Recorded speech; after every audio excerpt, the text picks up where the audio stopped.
Hey guys, tonight we're taking a journey back in time, not to witness a grand battle or a famous emperor's speech, but to slip into the rough leather sandals of a Roman gladiator. And we're not focusing on the 15 minutes of fame and fury in the Colosseum. No, we're going to live the other 23 hours and 45 minutes of the day. The boring, grueling, and frankly, quite cruel daily life that made them who they were. Let's be honest, stepping into their world, you probably wouldn't survive the first day. The food alone would be a shock. So, before you get comfortable, take a moment to like the video and subscribe, but only if you genuinely enjoy what I do here. And while you're at it, let me know in the comments where you're listening from and what time it is. It's always a quiet thrill to see how far these stories travel across the night. Now, dim the lights, maybe turn on a fan for that soft background hum, and let's ease into tonight's journey together. The first thing you need to understand is that you didn't apply for this job. There was no application, no interview, no handshake. For you, it began with a bitter taste of defeat. Perhaps you were a soldier from a tribe in Gaul or Germania, your shield wall broken by the relentless efficiency of the Roman legions. Or maybe you were simply a farmer in a newly conquered province, strong of back and unlucky enough to be in the wrong place when the slave traders came through. Whatever your story, your old life is gone, erased.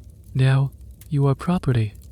You've been marching for weeks, chained to a line of other men who share your grim-faced silence.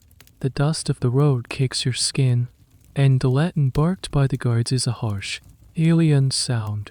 You arrive, not at the mines or a vast farming estate, but at a special kind of market on the outskirts of a bustling city.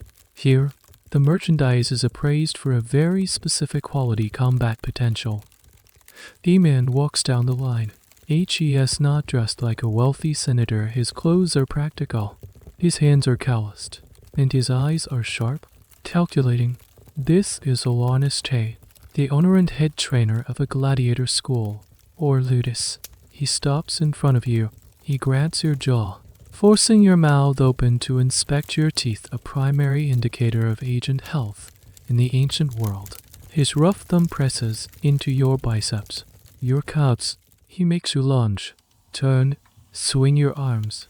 You are a prize bull being inspected at a fair, and you don't even know what the prize is. He seems satisfied. A deal is struck. Coins exchange hands. And now, your path is set. You are led away from the others, toward a squat, imposing building with high walls and a single, heavy gate.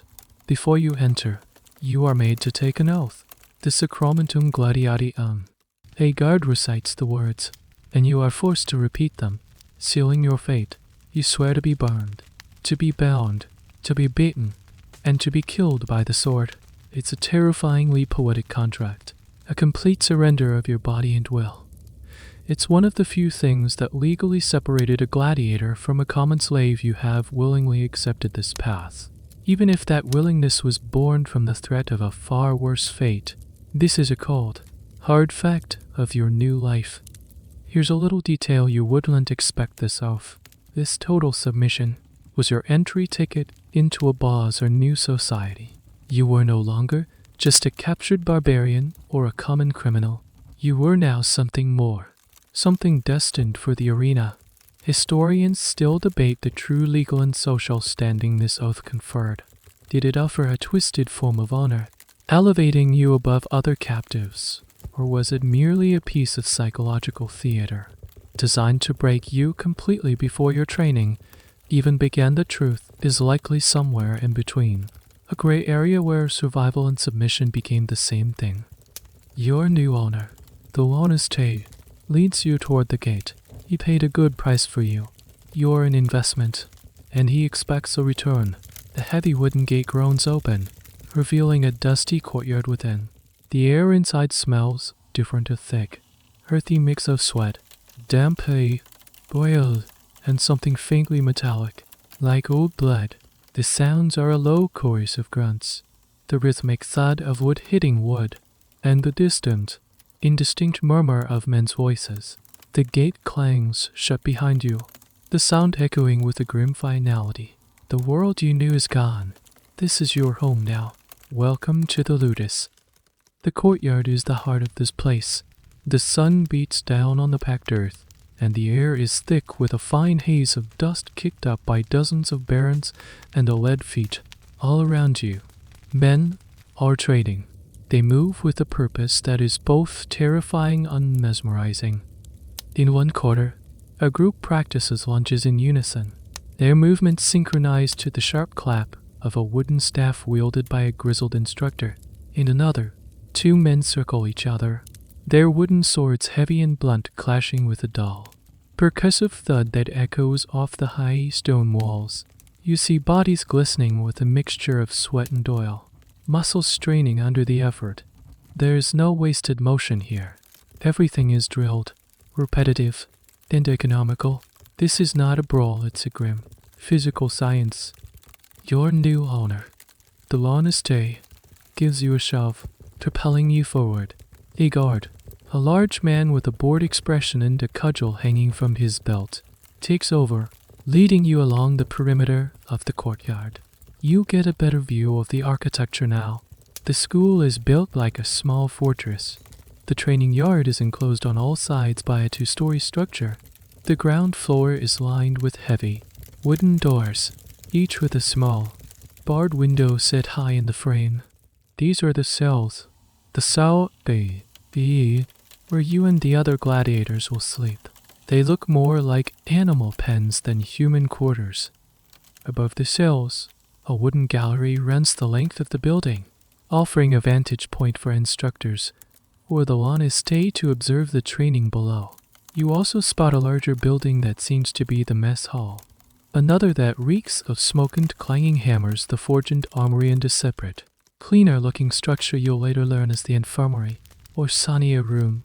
The entire complex is a self-contained world, designed for one purpose: to forge human weapons. The walls are too high to climb. The single gate is always guarded, and freedom is a concept that seems to have evaporated in the dusty, sun-baked air. As the guard nudges you toward one of the cell doors, you pass a section of plastered wall covered in scratches and marks. You lean in for a closer look. This isn't random vandalism, it's a living record left by the men who came before you. This is a strange little secret of the Rudis Gladiator graffiti. You see a crudely etched drawing of a ready Arius, the netted trident fighter, standing triumphantly over a fallen foe. Next to it, a name is carved in rough letters, FLAMMA, with a series of tally marks beside it, 21 of them. A record of victories. Perhaps another carving simply says, MARCUSAMATLUCIA. Marcus loves Lucia, a poignant, human whisper in this place of brutal discipline. It's a stark reminder that the muscular figures training in the yard are not just machines, they were once men with lives, loves, and histories outside these walls. You can't quite figure this place out. It's a prison, clearly, built for containment and control. Yet, it's also a professional academy of lethal arts, with a clear system and a visible hierarchy. Historians have this same debate, poring over the ruins of Ludi found across the empire.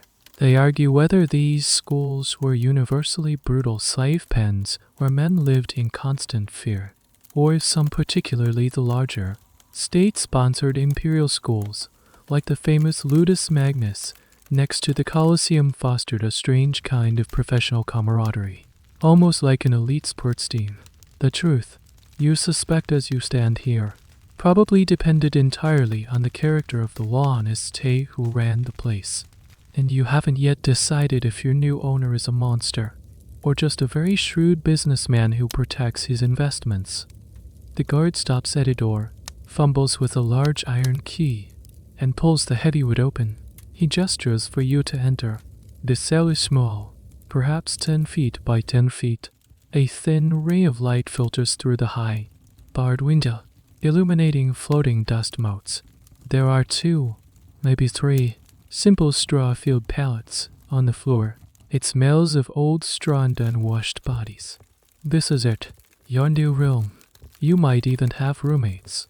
The guard says nothing. He just swings the door shut, and you hear the heavy, metallic sound of the bolt sliding into place. The sudden darkness is almost total. The sounds from the courtyard are now muffled, distant. You are alone with your thoughts, the silence pressing in on you. The initial shock of arrival begins to fade, replaced by the slow, sinking realization of your new reality. Your life is now measured by the opening and closing of this very door. The cell door remains shut for what feels like an eternity. Time blurs in the dim light, measured only by the changing angles of the sunbeams slanting through the high window and the shifting sounds from the courtyard outside. Finally, you hear the scrape of the bolt again. The door swings open, and a figure fills the frame, silhouetted against the bright afternoon light. This isn't a guard. He's one of the others, a fellow gladiator, and he wordlessly tosses a rough-spun tunic onto the floor at your feet. It's your new uniform. He gestures for you to follow him, and you step back out into the dazzling, dusty courtyard. The intense, unified training seems to have broken up, replaced by smaller, less formal groups. This is your chance to see the men of the Rudis up close. They are a mosaic of the Roman Empire. You see Gauls with their fair hair, Thracians with their stern, sharp features, Africans with their dark skin, and even some men who look Roman. These are the volunteers, the Octariidii, men who, for reasons of debt, desperation, or a strange thirst for glory, sign themselves into this life. They often receive better treatment and a share of any prize money, but they are bound by the same oath as you. Their presence is a puzzle. Why would anyone choose this? Your guide leads you towards a man who stands observing the yard with his arms crossed. He carries himself differently. While the gladiators are powerful, this man has a weary strength, and his posture speaks of years of authority. This is a doctor, one of the head trainers. He might be a retired gladiator himself, a rare survivor who earned his freedom and now passes on his deadly knowledge. His body is a roadmap of scars, each one a testament to a lesson learned in the arena. The doctor looks you over, his gaze as sharp and appraising as the lawless Teus had been, but with a different purpose. HES not assessing your value for purchase, HES assessing your potential for shaping. He barks a question in heavily accented Latin. You don't understand the words, but the tone is clear. He wants to know your background. A guard who knows your language translates roughly. Were you a soldier, a farmer, a bandit? Your answer will help determine your training path. A former legionary already understands discipline and formation, while a brawling farmhand has raw strength that needs to be refined. Suddenly, another man approaches. This is the Lawniste, your owner, flanked by his guards. He's here to formally introduce you to the hierarchy. He points first to the doctor, giving his name, perhaps Seller or Marcus, and explaining that his word is law in the training yard. To disobey the doctor is to invite a beating from the guards, or worse. Then he gestures to the other gladiators. He doesn't introduce them by name. Instead, he points to their gear, their style. That, he says, pointing to a towering man practicing with a huge shield and short sword. Dizehem you are Milo. He points to another, leader man, gracefully practicing with a small round shield and curved scimitar. ATHRAX. These are not just men, they are types, categories, roles to be played in the bloody theater of the arena. You are now part of this strange family, a brotherhood bound not by blood, but by a shared, grim fate. There's a peculiar dynamic here. These men are your stablemates, your roommates, your training partners. You will eat with them, sleep near them, and share in the crushing monotony of this life. Yet, on any given day, you could be ordered to face one of them in the arena, to fight for your life against the very person who showed you how to properly wrap your hand leathers that morning. This creates an atmosphere of deep, unspoken tension. Friendships are temporary, alliances are fragile. One of the odder details of this new family is the use of nicknames. While some gladiators fought under their own names, many were given professional, stage names by the Lawniste. Much like modern-day pro wrestlers, these names were meant to sound intimidating or exotic. You might be renamed Ferox Fierce, Ursus the Bear, or Memnon, after a mythical Ethiopian king. These names served a dual purpose. They helped build a public persona for the fans, and they further stripped you of your old identity. Your given name, the one your mother called you, is irrelevant now. You are becoming a character, a product to be marketed. Historians often wonder about the social structure within the Cell A.E. Were there gangs? Was there a strict pecking order based on experience and victory records? Archaeological evidence, like the graffiti you saw, suggests a complex world of personal relationships, rivalries, and even moments of solidarity. Some accounts mention gladiators forming burial societies, pooling their meager earnings to ensure a fallen comrade received a proper funeral instead of being dumped in an unmarked pit. It's a paradox: men trained to kill each other, yet still clinging to the fundamental human need for community and dignity. For now, you are at the absolute bottom of this hierarchy. You are the newcomer, the Tyrol. You are unproven, unnamed, and unknown. The other gladiators watch you with a mixture of pity and indifference. You are another body to fill a space, another soul sworn to the sand. The Laniste gives you a final, dismissive look and walks away. The doctor points you toward a corner of the yard where a rack of heavy, wooden swords rests against the wall. Your first lesson is about to begin. Your stomach growls. The low, hollow ache that has been your constant companion for days. The doctor seems to notice, or perhaps it's simply the scheduled time. He gives a sharp signal, and the rhythmic thudding and grunting in the courtyard subsides. The men, glistening with sweat, begin to move in an orderly fashion toward the mess hall you saw earlier. You are herded along with them. The building is long and narrow, filled with rough-hewn wooden tables and benches. The air inside is thick with the smell of steam and something earthy and bland. You find a space on a bench between two other men who pointedly ignore you. They serving man, likely another slave of the Laniste, but one not destined for combat, slops a ladle if you will of thick, grayish-brown porridge into a simple clay bowl in front of you. He does the same for everyone. There is no choice, no variation. This is the meal. You stare into the bowl. It's a glutinous, unappetizing mass of cooked grains. You tentatively take a spoonful. It's warm, heavy, and tastes of almost nothing. This is your introduction to the staple food of your new life, barley. This is why gladiators earned the somewhat derogatory nickname Hoarder-E, which translates literally to barley eaters. Your diet will consist primarily of this stuff: barley, wheat, and fava beans, all boiled into a thick, carb-heavy gruel. It's cheap, it's filling, and it packs on the pounds. And that's the point. They lean. Ripped physique might look impressive, but it's not practical for the arena. The goal of this diet isn't to make you an Adana, it's to build a layer of subcutaneous fat over your muscles. This layer of fat acts as a natural cushion. It can absorb superficial cuts from an opponent's blade, protecting the vital muscles, nerves, and organs underneath. A shallow slice that might disable a lean man will only result in a long, bloody, but ultimately non-lethal gash on you. And blood, as you will come to learn, is what the crowd wants to see. It's all part of the show. As you force down another spoonful of the bland mush, you notice a strange detail. After the meal, the men are given a drink. It's a dark, vinegary-looking liquid. You take a sip when it's offered to you. The taste is bizarre, sour, and slightly ashy. This is a special brew, a kind of health tonic made from vinegar and ash, or sometimes just ash mixed with water. This is one of those weird, almost forgotten facts of gladiator life. The theory, as understood by Roman physicians like Galen, who actually served as a doctor at Rudis for a time, was that this concoction acted as a mineral supplement.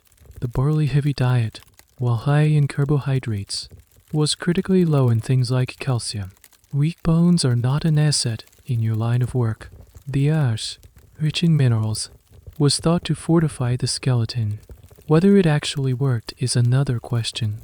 Modern science would likely scoff at the idea of drinking ash for your health. But, in the Roman mind, it was cutting-edge sports medicine.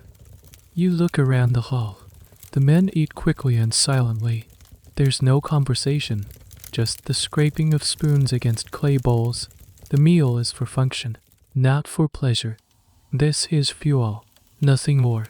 It's a far cry from the bread, olives, fruits, and occasional salted fish you might have eaten in your old life. That world of flavor is gone, replaced by this monotonous, calculated sustenance. The nature of the gladiator diet is still a topic of academic discussion. By analyzing the chemical composition of bones excavated from a gladiator cemetery in Ephesus, scientists have confirmed the high carbohydrate, low meat diet. They found extremely high levels of strontium, a chemical element found in abundance in grains and beans, which supports the barley eater moniker. But they also found surprisingly high levels of calcium, lending credence to the historical account of them consuming some kind of calcium-rich supplement, like the ascent vinegar drink. So, the question isn't if they ate this way, but how precisely they calibrated it. Was it a sophisticated nutritional strategy based on the medical knowledge of the day, or just a cheap and easy way to fatten up disposable men? The evidence suggests it was a strange and somewhat unsettling combination of both. The meal is over as quickly as it began. The bowls are collected, and the men fall back out into the courtyard. Your stomach is full, but you feel heavy and lethargic, not energized. This is another part of the design. A full belly makes you sluggish, less likely to cause trouble or attempt an escape. The daily routine of the Rudis is all about control, from the high walls and locked doors to the very food you put in your body. Every aspect of your existence is being managed, engineered to turn you from a man into a specific type of performer. A hoarder eye is ready for the sand. You feel a new kind of despair settle in, one that is not sharp and panicked, but dull and heavy, just like the meal sitting in your stomach. The lethargy from the meal doesn't last long. The doctoress' sharp voice cuts through the afternoon haze, and you're herded back into formation. He directs you, and a few other newcomers, the other IR1s, to a wooden rack against the wall. This is where you will receive your first piece of equipment. It's not the gleaming steel you might have imagined. It's a sword, but it's made of wood, and it is heavy, far heavier than you expect. This is the Rudis, the wooden training sword. You wrap your hand around the simple leather-bound hilt and lift it. The weight is deliberate. It's designed to be significantly heavier than the real steel weapon you will eventually wield. The logic is simple if you can train for hours with this cumbersome piece of wood. A live blade will feel as light as a feather in your hand. It's a brutal form of resistance training, meant to build the specific muscles in your arm, shoulder, and core that you will rely on for survival. Your first lesson is not about fighting, it's about standing. The doctor circles you, correcting your posture with sharp pokes from his staff. Feet apart, knees bent, body weight centered. You must be a stable platform, a coiled spring ready to move in any direction. You hold the heavy Rudis aloft, your arm already beginning to burn from the unfamiliar strain. You just stand there, and stand, and stand. The sweat drips into your eyes, and your muscles start to scream in protest. Anytime you waver, anytime your form slackens, the staff cracks against your legs or back as a painful, immediate correction. After what feels like an hour of just holding the pose, you move on to footwork. You learn to advance, to retreat, to sidestep, all without crossing your feet, all while maintaining that low, stable center of gravity. It's a clumsy, shuffling dance, and you feel foolish, but you watch the more experienced gladiators in the yard, and you see the same footwork, executed with a speed and grace that seems impossible. You are learning the absolute basics, the alphabet of a language of violence. Then comes the palace. The doctor leads you to a thick wooden stake, about 6 feet high, driven firmly into the ground. This is your first opponent. You will spend countless hours, days, and weeks striking this inanimate object. The first lesson is the stab, the pengqian. You are not taught to swing wildly. The classic, cinematic hack and slash is for barbarian brawlers, not professional gladiators. A wide swing leaves you open and exposed. The Roman method is efficient, undeadly, a quick, powerful thrust from your stable stance, aimed at a vital area. You practice this over and over. Lunge, thrust, recover. Lunge, thrust, recover. The doctor watches, shouting corrections. Keep your shield up, even though you don't have one yet. Don't overextend. Quicker recovery. The rhythmic thud of your wooden sword against the wooden post becomes the soundtrack to your life. Your knuckles are raw. Your arm is a single, throbbing ache.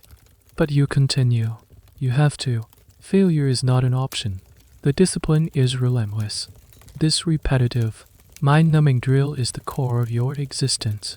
It's what separates a professional from a rabble.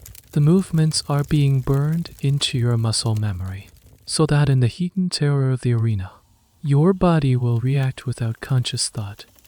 Here's a small, peculiar detail about this training. It was famously, mind-numbingly boring. This was a dynamic, exciting martial arts class, and was the equivalent of a musician practicing scales for 8 hours a day.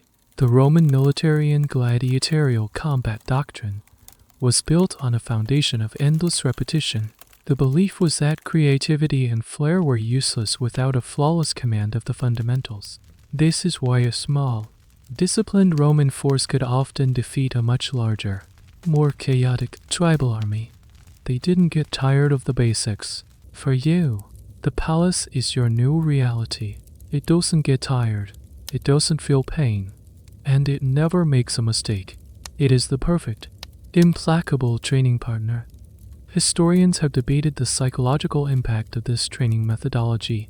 Was this endless, dehumanizing repetition a way to break a man's spirit, making him a more compliant slave, or was it a way of building a new kind of spirit? The focused, disciplined mind of a professional fighter? The Stoic philosophers, popular in Rome, would have seen virtue in this kind of labor, enduring hardship without complaint, focusing only on what you can control: your form, your technique, your breath. It's possible the Laniste and Dr. S stumbled upon a practical application of this philosophy by forcing you to focus on the minutiae of a sword thrust against a post. They were emptying your mind of the paralyzing fear of the future. You don't have time to worry about dying in the arena next month when you're completely consumed by the immediate agony of your burning shoulder muscle. Day after day, it's the same. Wake up, eat the barley mush, then meet your old friend, the palace. Your hands develop thick calluses. The muscles in your arm and back become hard knots. You start to move with more confidence, the wooden sword feeling slightly less like a lead weight. You are slowly, painfully, being reshaped. You are no longer the man who walked through the gates. You are becoming something else, something forged in sweat and splinters, a thing belonging to the Rudis. The memory of your old life is fading, replaced by the simple, brutal reality of the stance, the lunge, and the strike. After weeks of mastering the basics against the unmoving palace, the day comes when the doctor decides you are ready for the next step. He and the Laniste watch you train, their eyes critical. They are not just judging your progress, they are making a decision that will define your entire career, however long it may last. They are deciding what kind of gladiator you will become. You are not simply a gladiator. That's the generic term. In reality, the arena is populated by a complex ecosystem of specialized fighter types, each with unique equipment, fighting styles, and traditional matchups. Think of it like a game of rock, paper, scissors, but with swords and nets. The Laniste's job is to look at your physique, your natural aptitude, then perhaps even your ethnic background, and slot you into the role where you'll be most effective and most entertaining. The doctor pulls you aside and begins to show you the different sets of training gear. First, he gestures to a man built like you, solid, strong, with a good center of gravity. He is being outfitted as a Seikat or the Chaser. He's given a large, rectangular shield called a Scutum, similar to all legionaries, and the classic short, straight sword, the Gladiators. His helmet is the most distinctive feature. It's smooth, round, and has only 2 tiny eye holes, offering maximum protection but severely limiting vision and hearing. His traditional opponent is the Gladiator. Then, the doctor points to a different kind of fighter. This man is quicker, leaner, more agile. He is stripped down, wearing almost no armor except a shoulder guard Galeras and a loincloth. He carries a weighted natrite, a 3-pronged trident FUSCNA, and a small dagger Kyoho. This is the Gladiator, the net man. He is the personification of speed over strength. His goal is to ensnare his heavily armored opponent in the net and then move in with the trident. He's vulnerable, but also quick and dangerous. The Seikat, is designed specifically to fight him. His smooth helmet prevents the net from snagging easily. It's a classic matchup of heavy versus light, offense versus defense. There are other types. The THRAX, or Thracian, is modeled on the warriors of Thrace. He carries a small, square shield Parmula and a distinctive curved sword, the Sika, designed to hook around an opponent's shield. He usually fights the MUR Milolo, a heavily armored gladiator often distinguished by a fish crest on his helmet. The Hoplomachus is equipped like a Greek hoplite soldier, with a spear, a small round shield, and a sword. The possibilities are varied and specific, each one a role in a deadly play. Your body type strong and sturdy makes you a prime candidate for one of the heavier classes. The law on is Tei, then Dr. Confer. They look at your footwork, your powerful lunges. They decide you are to be a Seikat or it's a respectable salad rule. You won't be the flashy net fighter, but the relentless, inevitable pursuer. Here's a little known fact about these pairings. Sometimes they were based on ethnic stereotypes. A gladiator from Gaul might be equipped as a MU or Miloa class that evolved from an earlier Gaul type, playing into the Roman public's perception of Gallic warriors. It added another layer to the spectacle, turning the fight into a reenactment of Roman military conquests. You weren't just watching 2 men fight, you were watching a symbolic representation of Rome subjugating its enemies. It was propaganda mixed with blood-storked. The process of assigning a gladiator type is a point of subtle academic debate. Was it purely a practical decision based on body type and skill, or did the Loniste also consider the story he was trying to sell a Loniste, who could create compelling characters and dramatic matchups, would have more valuable gladiators and could command higher fees? Some historians argue that Loniste were essentially the first sports promoters, carefully crafting rivalries and personas. They weren't just managing fighters, they were managing a narrative. The decision to make you a Seikat wasn't just about your strong legs, it was about casting you in a specific role that audiences would understand and react to. Now that your path is chosen, your training becomes more specialized. You are given a heavy, wooden version of the Scutum. You practice moving with it, keeping it high to protect your head and torso. You learn to punch with its heavy boss. You drill how to stay in a low crouch, peering through the restrictive vision of an imaginary helmet, always advancing, always pressuring your opponent. Your world narrows. You are no longer just learning to fight, you are learning to fight as a Seikat or you are paired with other trainees, particularly those being groomed as ready Horii. Your practice sessions are now mock battles. You learn to recognize the subtle flick of the wrist that precedes a net throw. You learn to time your charge to get inside the reach of the trident. The other trainee, the Proto-Radiarius, learns to dance away from your shield, to look for an opening, to use his speed as his primary weapon. These are still drills, performed with blunt wooden weapons and no armor, but the intensity is higher. You are beginning to internalize the rhythm of your specific combat style. You are no longer just a man with a sword. You are becoming the chaser. And somewhere, across the yard, another man is learning how to become your prey.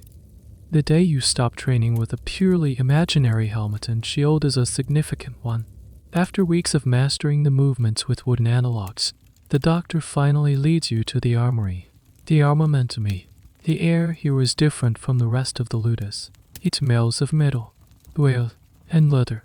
Hammers ring against the anvils in the attached forge, where resident blacksmiths are perpetually repairing and crafting the tools of your trade. This is not a place of sweat and dust, but of specialized craftsmanship. Lined up on racks and wooden stands is the real equipment. Gleaming bronze helmets, greaves, shields, and chest plates. It's the first time you've seen the genuine articles up close. They are both beautiful and terrifying. This is the gear that will keep you alive. The doctor walks you to a set of armor designated for a Seikot, or. It's not a full suit of armor like a medieval knight.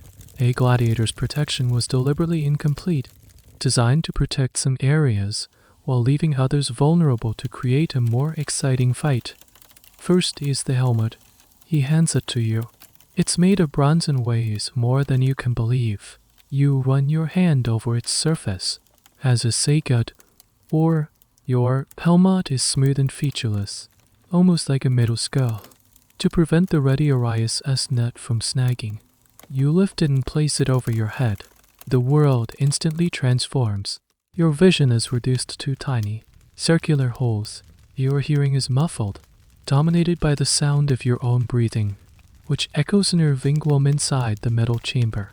It's claustrophobic and disorienting. You feel protected, but also trapped. This is the world you will have to fight in. A narrow, suffocating bubble of perception.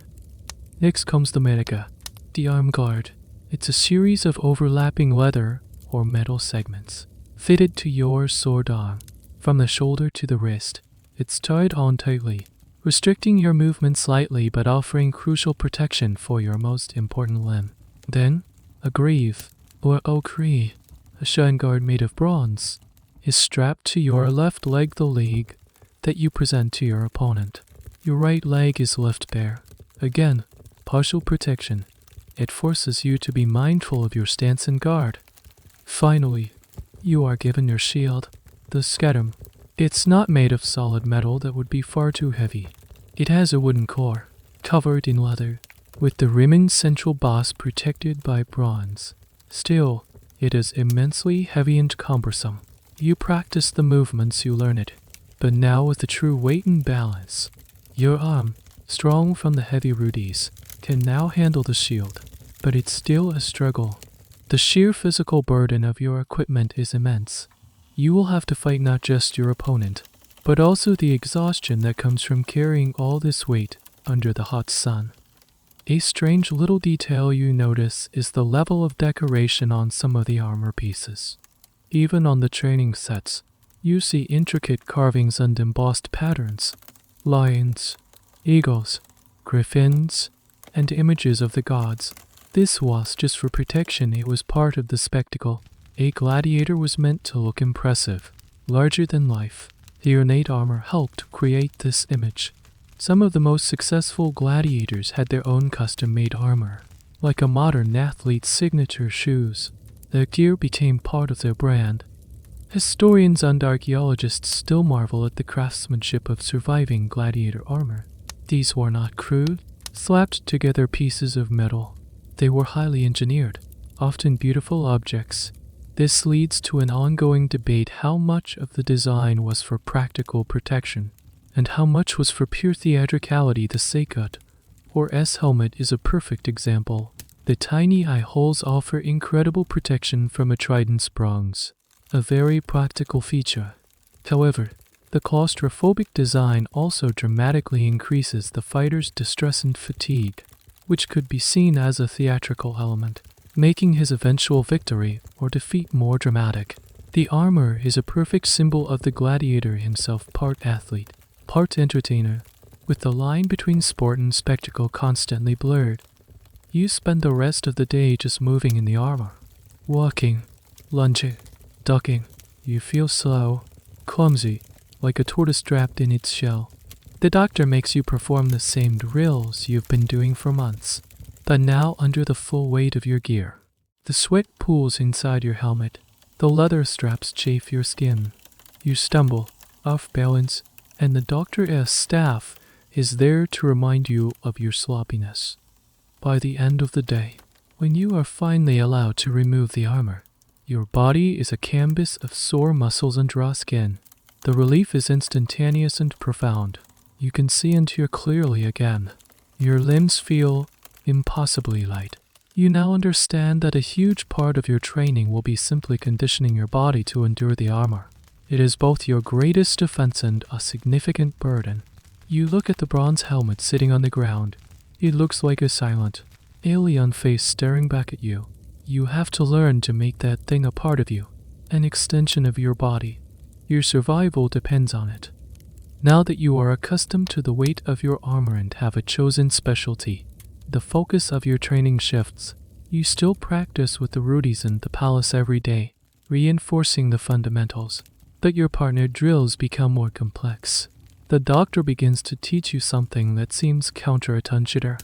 He is not just teaching you how to kill, he is teaching you how to not kill. This is the central paradox of being a gladiator. The crowd comes to see a life and death struggle, but the Laniste has no financial interest in seeing his expensive investments destroyed in every match. You are valuable property. A top-tier gladiator could be worth a fortune, more than a luxury villa in some cases. To have him killed in his first or second fight is a disastrous business loss. Therefore, the goal of your training is twofold: first, to survive, and second, to put on a good show. A quick, efficient kill in the first 30 seconds is bad entertainment. The doctor pairs you with the trainee-ready Arias again. This time, however, you are not just practicing attacks. You are learning the dance of combat. You learn how to use your shield not just to block, but to parry, to deflect a blow in a way that creates an opening. You learn to recognize the subtle cues of an opponent's attack and to respond with a counter that looks dramatic but is controlled.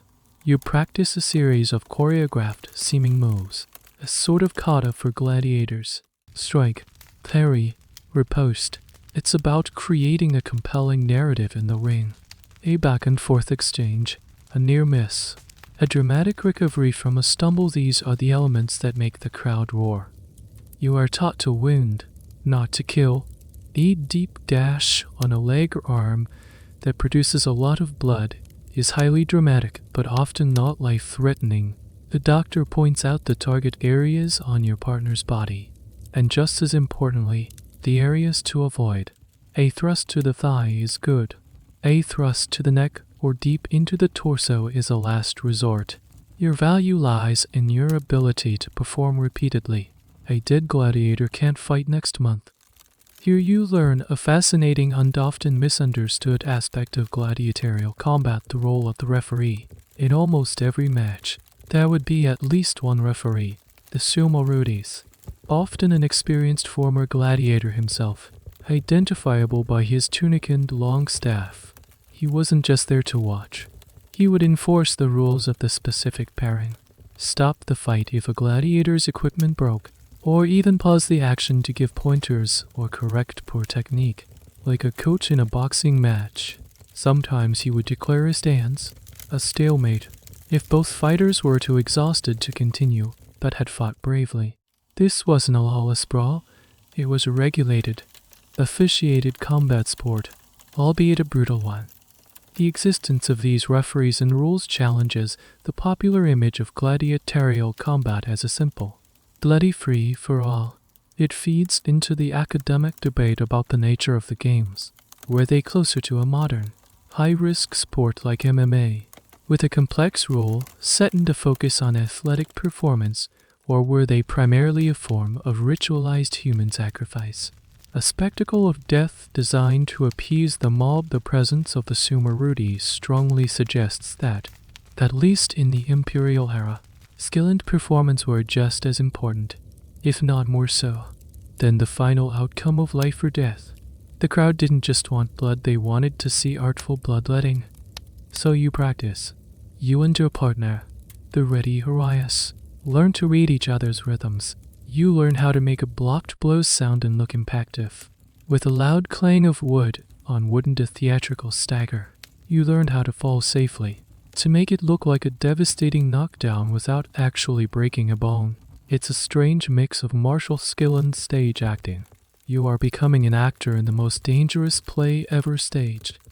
This focus on performance over fatality is why so many gladiators, a surprisingly high number, survived their fights. Estimates vary, but many historians believe that in the early imperial period, a gladiator had something like a 90% chance of surviving any single match. The fight would typically end when one combatant was wounded or exhausted and signaled his submission by raising a single finger, the ad digitum. At that point, the fight was over, and his fate rested with the crowd and the editor of the games. But the fight itself was not usually to the death.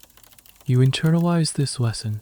Your job is not to be the deadliest man in the Rudis. Your job is to be the most compelling performer.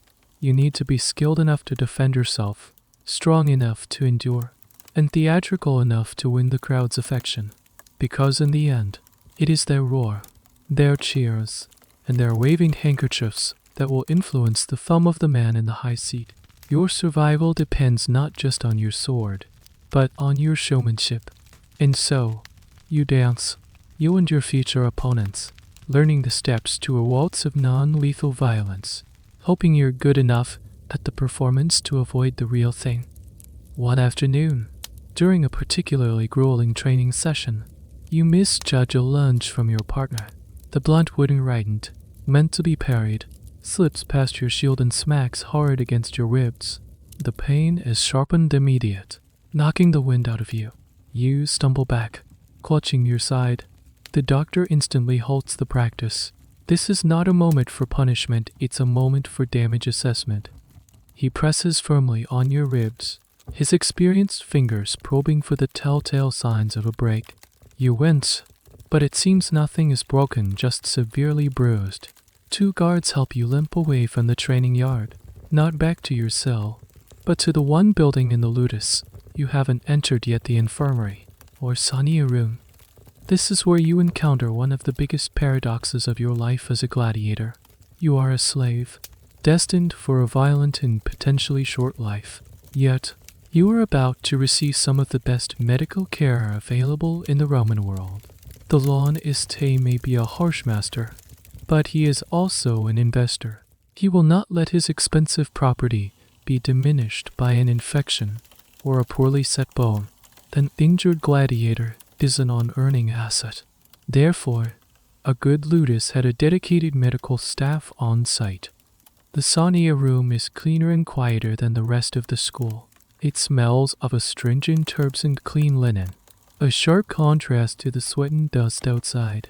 Here, a physician, often a skilled Greek doctor, as they were considered the best in the ancient world, examines you. The famous physician Galen, one of the most important figures in the history of medicine, got his start as a doctor in a gladiator school in Pergamum. It was a unique, if gruesome, opportunity for a surgeon to learn about human anatomy. By treating the wounds of gladiators, doctors could see inside the human body in a way that was otherwise impossible, as human dissection was largely taboo. The doctor examines your bruise, confirms the doctor's diagnosis, and prepares a poultice of herbs to reduce the swelling. As you sit there, you see the other patients. A man is having a deep gash on his leg expertly stitched shut with a fine needle and thread.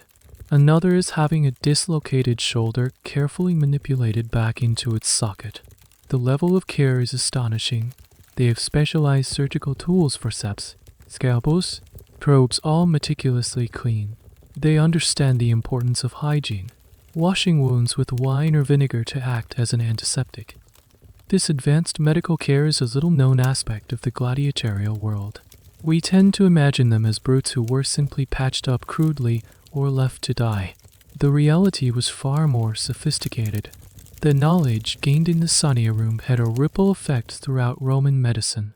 Techniques for treating trauma, stitching wounds, and setting bones were perfected here before being applied on the battlefields to save Roman soldiers.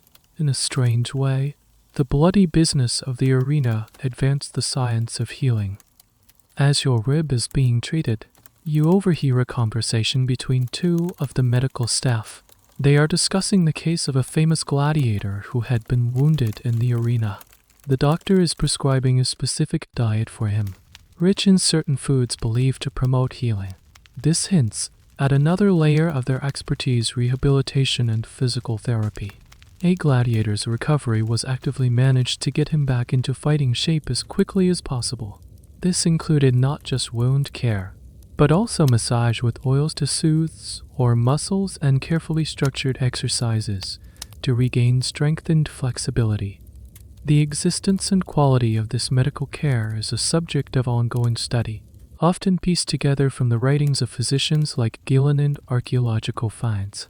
For instance, the analysis of gladiator skeletons from the cemetery in Ephesus reveals numerous healed fractures. These aren't just minor breaks, some are severe, complex fractures that would have been fatal without highly skilled medical intervention. The bones show signs of having been set properly, sometimes even with the ancient equivalent of surgical pins. The debate among historians is not whether this care existed, but how widespread it was. Did every small-town Rudis have a resident Galen? Or was this top-tier treatment reserved for the elite imperial schools and the most famous, high-value fighters? Your experience in this well-run Sonia room suggests your Laniste is a serious professional who runs a top-of-the-line operation. You are given a few days of light duty to recover. No sparring, no heavy lifting, just stretching and running. The Laniste is protecting his investment. This experience changes your perspective. You are still a captive, your life still forfeit to the whims of the crowd, but you are also a high-performance athlete, a valuable commodity whose physical well-being is meticulously managed. The Rudis is not just trying to kill you, it's also trying, with surprising dedication, to keep you alive and in peak condition. It's a bizarre, unsettling combination of cruelty and care. You return to your cell. The dull ache in your ribs a reminder of the violence of your profession, but the professional treatment a sign of your strange, paradoxical value. The days of recovery are a strange kind of purgatory. With no training to occupy your body and mind, time stretches out, thick and slow. You spend long hours in your cell, or sitting on the edge of the training yard, watching the others go through the grueling routines that are now second nature to you. This is when the crushing boredom of your existence truly settles in. Life in the Rudis is a relentless cycle of training, eating, and sleeping. The moments in between are voids that need to be filled. You watch the other gladiators to see how they cope with the oppressive monotony. Then the evenings, after the final meal, when the men are confined to their cells or the common areas, a different kind of life emerges. In one corner of the mess hall, a game is underway. A small group of men are gathered around a makeshift board scratched into a wooden table. They are playing Lot Run Cooley, the game of mercenaries, a Roman board game that was part strategy, part war game, something akin to chess or drafts. They use pebbles or carved bone fragments as playing pieces. Their faces, so often blank or strained during training, are now animated with concentration and the occasional curse or laugh. Further down, you see the most common pastime, gambling. Dice, or tessery, are everywhere. Men huddle in small circles, their voices low, betting tiny scraps of whatever wealth they possess. They don't have much, perhaps a small coin saved from a past victory, a piece of jewelry sent by an admirer, or simply favors to be repaid later. They bet on the roll of the dice with a feverish intensity. A brief, sharp thrill in a life of dull routine. You quickly learn that everything is a potential wager, the outcome of a sparring match. How many days until the next train? Who will be chosen for the next games? You sit with a group of them one evening. One of the older gladiators, a scarred THRAX named Rudis who has survived a dozen fights, is telling stories. He speaks not of the terror of the arena, but of the absurdities. The time a senator's wife threw a bouquet of expensive flowers at him, nearly causing him to trip. The ridiculousness of the pre-game parade when his chariot got a wobbly wheel. The stories are told with a dry, fatalistic humor. Laughter in the barracks is a rare and precious thing, a small act of rebellion against the grimness of their reality. This is where you learn the gossip of the Rudis, who is in favor with the doctor, who is nursing a secret injury, who received a letter from a woman in the city. You learn the unwritten rules of this society. You learn which guards can be bribed for an extra piece of bread, and which ones will beat you for looking at them the wrong way. A particularly strange and little documented aspect of this downtime is the formation of what can only be described as fan clubs in reverse. The gladiators themselves would follow the careers of the big-name fighters from the imperial schools in Rome. News traveled, and the names of champions like Flame, a Syrian who famously fought 34 times and was offered his freedom 4 times but refused, were spoken with a kind of awe. They were the gods of this world, and their stories, embellished with every telling, became the stuff of legend within the Ludi. The social dynamics of the barracks are a subject of much speculation for historians. With no surviving diaries or personal letters from gladiators, we are left to piece together their inner lives from scraps of evidence, the graffiti on the walls, the epitaphs on their tombstones, and the biased accounts of upper-class Roman writers who viewed them with a mixture of scorn and fascination. Some historians argue that the barracks were brutal, violent places, where the strongest dominated the weak, a microcosm of the arena itself. Others suggest that a powerful sense of camaraderie, a brotherhood of the damned, must have developed. They faced the same hardships, the same fears, and the same uncertain future. This shared experience likely forged deep bonds, even between men who knew they might one day have to kill each other. The truth is probably that both were true, varying from school to school and from day to day. As you sit there, listening to the quiet murmur of conversation and the rattle of dice, you realize this is the other side of the violence.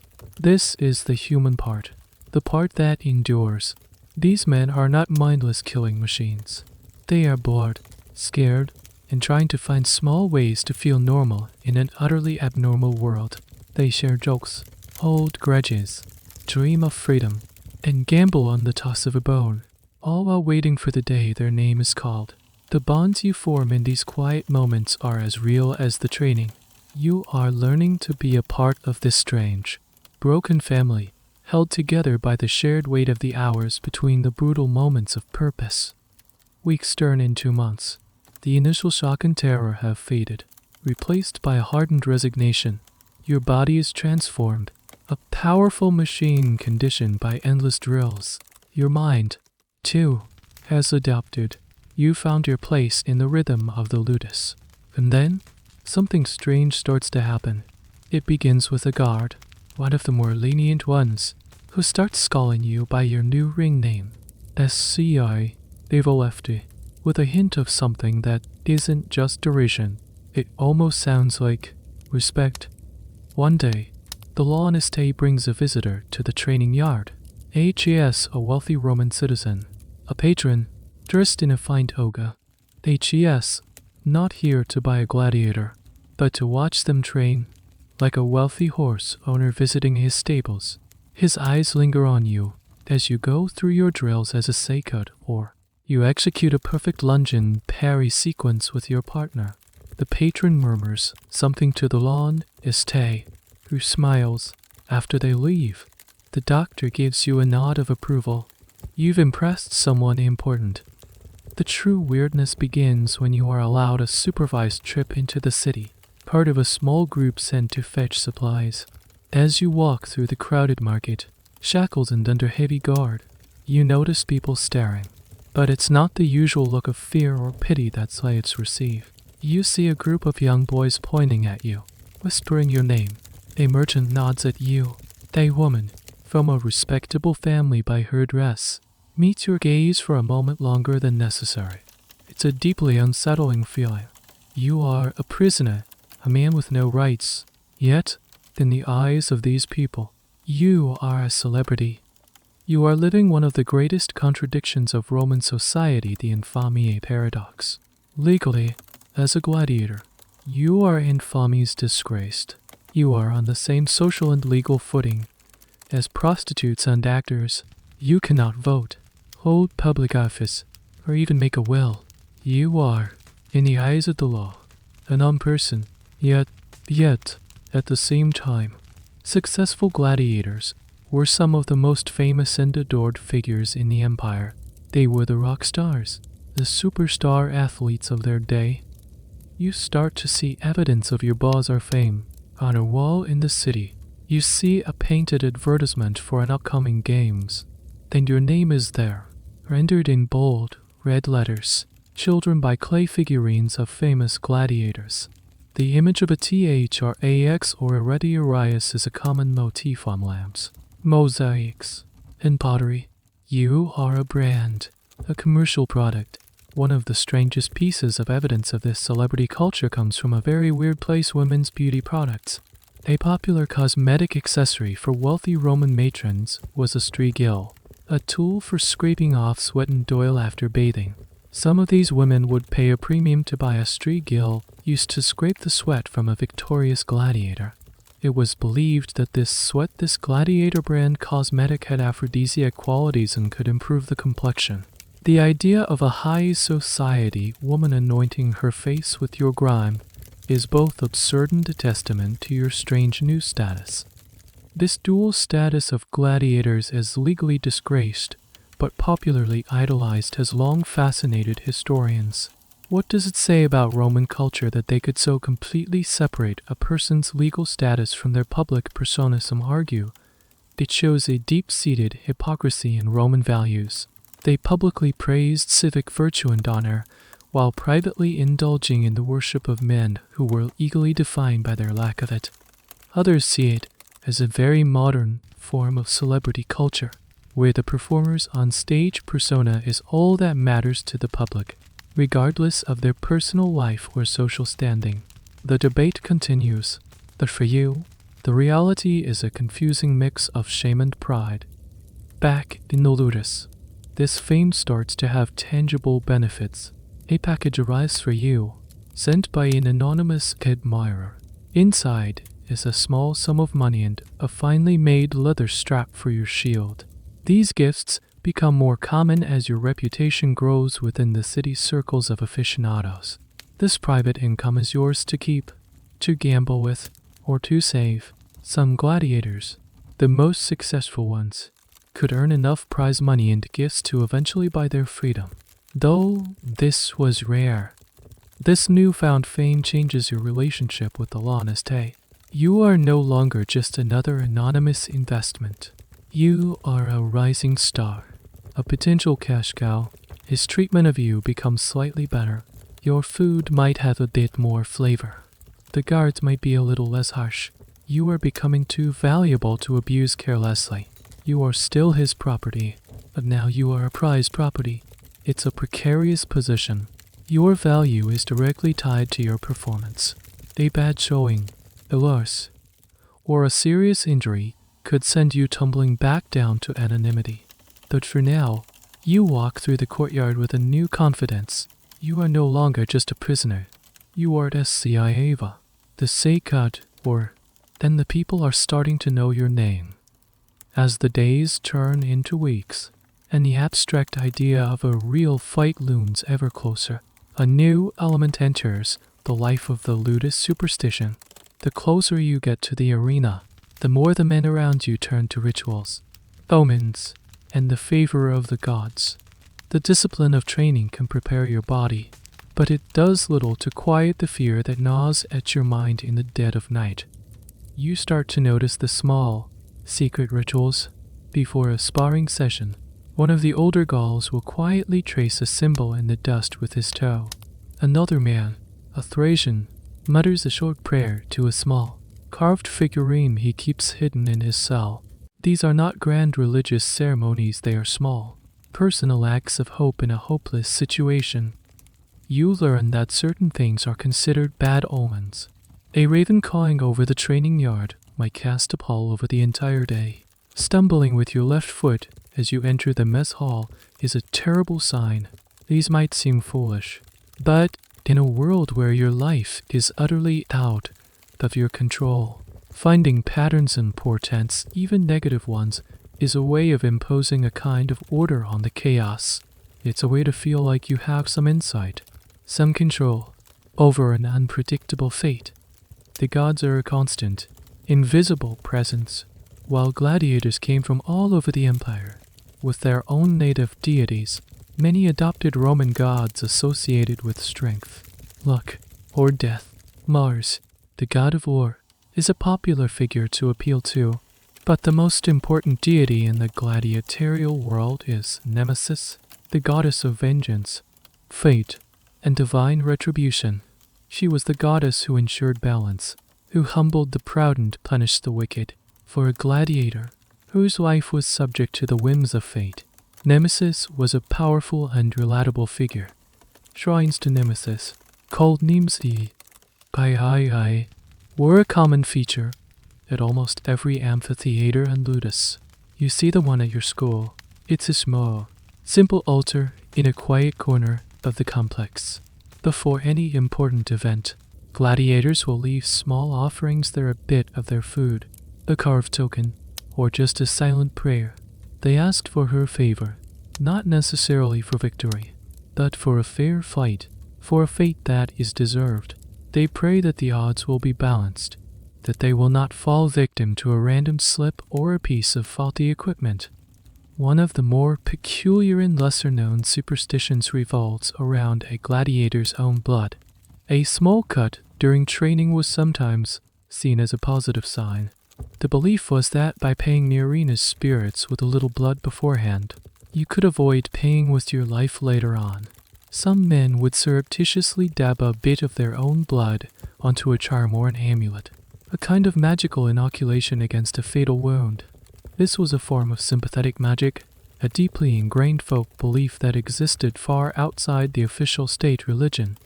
The extent to which these beliefs were officially sanctioned or simply tolerated is a matter of historical debate. Did the Laniste encourage these superstitions as a way to manage the morale and anxiety of his fighters, or did he view them as foolish distractions from the practicalities of training? Roman society as a whole had a complex relationship with magic and superstition, while official state religion was highly structured and formal. A rich and varied world of folk beliefs, curses, and magical charms thrived beneath the surface. Historians examining curse tablets, defix, I once found near arenas see evidence of fans trying to magically jinx the gladiator they bet against. It stands to reason that the gladiators themselves were deeply engaged in this world, trying to harness any supernatural advantage they could get. You find yourself developing your own rituals. You start trapping the leather straps on your manica in the exact same sequence every morning. You touch the wooden post of your cell or 3 times before heading out to the yard. These actions have no logical basis, but they are yours. They are a small anchor of predictability in a sea of uncertainty. They quiet your mind. If you perform the ritual correctly, you feel a sense of calm, a feeling that you have done everything in your power to prepare, both physically and spiritually. As you lie on your pallet at night, listening to the snores and quiet murmurs of the men around you, you think about these rituals. They are a testament to the resilience of the human spirit.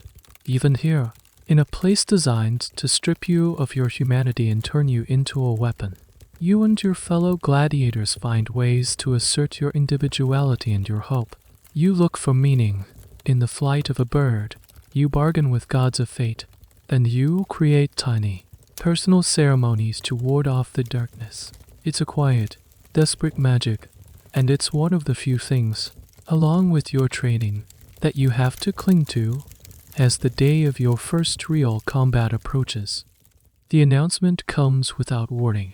One morning, during the assembly after the meal, the Laniste unrolls a parchment scroll.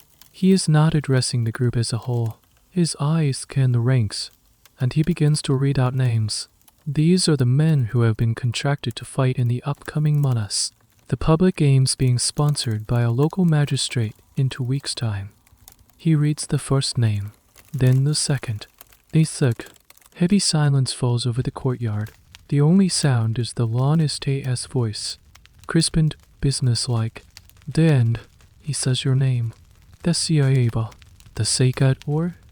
For a moment, the world seems to go silent and slow down. All the training, the boredom, the fear, it has all been abstract. A preparation for a future that was always later. Now, later has arrived. It has a date.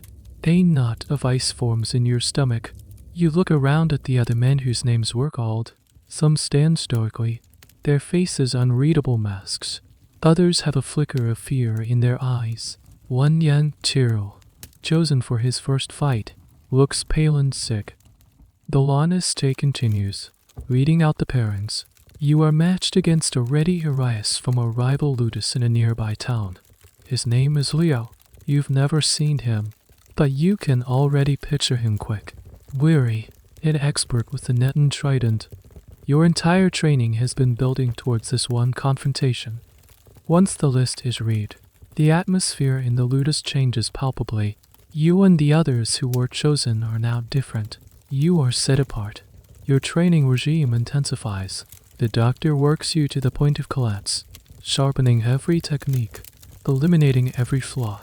There is a new urgency to his commands, a new edge to his corrections. But the most powerful change is psychological. You see your name, SCI, EVA, painted on the public announcements, the Edict Tamon Eris that are posted around the city. These were the posters of the ancient world, detailing the sponsor of the games, the date, the number of gladiator pairs, and sometimes highlighting the star attractions. Seeing your professional identity solidified in paint for all the world to see is a profoundly strange experience. You are a character in a drama that the entire city is anticipating. A small but fascinating detail about these announcements is that they were a big deal. People would gather around them, discussing the matchups, placing bets. Sometimes, graffiti would be scrawled next to a popular gladiator's name, messages of support or insults. SCI Ava will conquer, or Leo's net for SCI Ava. It was the ancient equivalent of sports commentary sections online. Your upcoming fight is not a private struggle, it's a public spectacle, a topic of conversation in taverns and bathhouses across the city. The historical study of these announcements, pieced together from descriptions in literature and the famous painted examples preserved in Pompeii, reveals a sophisticated system of public relations. The sponsors, or editors, of the games use these announcements to build hype and ensure a large turnout. They might advertise special features, like a beast hunt in the morning venatio or the presence of exotic, never-before-seen fighters. The question historians debate is how much truth in advertising there was. Were the matchups genuine? Or were some of them, especially involving famous gladiators, predetermined to create a more satisfying show? The possibility that your fight might not be a pure contest of skill, but a piece of carefully managed theater, is a new and unsettling thought. In the days leading up to the fight, your diet changes. The bland barley mush is supplemented with more energy-rich foods. You are being primed for peak performance, like a racehorse being prepared for a race. The medical staff monitors you closely, ensuring no minor injury or illness can jeopardize your appearance. The other gladiators treat you differently. Those not chosen for the games look at you with a mixture of pity and envy. Pity for the danger you are about to face, and envy for the chance at glory and prize money. The men who will fight alongside you form a temporary, unspoken bond. You are all in this together. You share quiet conversations at night, not about fear, but about technique, about what you know of your opponents. The fear is a constant companion, but it's a cold, quiet fear now, not a hot panic. It lives in your gut, a low hum beneath the surface of your disciplined thoughts. You focus on what you can control: your footwork, the angle of your shield, the power of your thrust. You visualize the fight over and over in your mind. playing out every possible scenario. You see the net flying towards you. You feel the weight of your helmet. You hear the roar of a crowd that does not yet exist. The 2 weeks pass both with agonizing slowness and terrifying speed. Each day is a step closer. The abstract concept of the games has become a concrete reality. It is no longer a question of if, but when, and the when is coming very, very soon. Your name is on the poster. Your fate is sealed. You are booked. The night before the games is unlike any other night in the Rudis. The usual routine is broken. There is no evening training, no quiet time in the cells. Instead, you and the other gladiators chosen to fight are led out of the school and into the city. Tonight, you are the guests of honor at a strange and public ritual, the Gladiator, the free dinner. This is a formal banquet, hosted by the editor of the games, the sponsor, but it's not a private affair. The banquet is held in a public or semi-public space where citizens can come and watch you eat. You are put on display, a final preview before the main event. You are seated at long tables laden with food that you haven't seen since your life before the Rudis. There's roasted meat, pork, perhaps even goat, expensive bread, fruits, olives, and wine that isn't the sour vinegar you're used to. It's a feast. The atmosphere is surreal. You sit there, trying to enjoy this incredible luxury, while crowds of curious onlookers gather to stare at you. They point you out, whispering your name. There's SCI Ava. He doesn't look so tough. Look at the size of that M. You are Milolo. They are sizing you up, placing their final bets, treating you like a prize stallion being paraded before a race. Some of them are your fans, offering words of encouragement. Others are supporters of your opponent, jeering and making throat-slitting gestures. It is a deeply uncomfortable experience. You are supposed to eat and drink your fill, to build your strength for the ordeal to come. But it's hard to have an appetite with hundreds of eyes watching your every move. Some of your fellow gladiators embrace the attention, laughing, drinking heavily, and boasting of the victory they will achieve tomorrow. They are playing their part, feeding the public's desire for larger-than-life heroes. Others, like you, are more reserved. You eat methodically, focusing on the food, trying to block out the noise and the stares. You know this feast is not an act of kindness. It's part of the spectacle. There's a strange, morbid detail to this event that historians have noted. For some of the men at this table, this would be their last meal. This gives the Gladiator a dark undertone, reminiscent of a Last Supper for condemned men.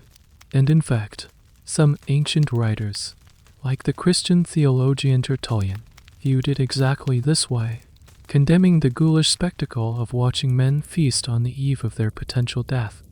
However, the historical interpretation of the Gladiator is not so simple, and it's a point of academic discussion. Was it purely a morbid spectacle, or was it also a canny piece of psychological warfare? Some historians argue the feast served to unnerve the gladiators, making them fat and sluggish with rich food and wine right before a major physical exertion. Others suggest the opposite. It was a calculated morale booster, a reward for the hard weeks of training and away to make the fighters feel like champions, filling them with confidence before they entered the arena. The sponsor might also have seen it as a way of showing off his generosity and the high quality of his product.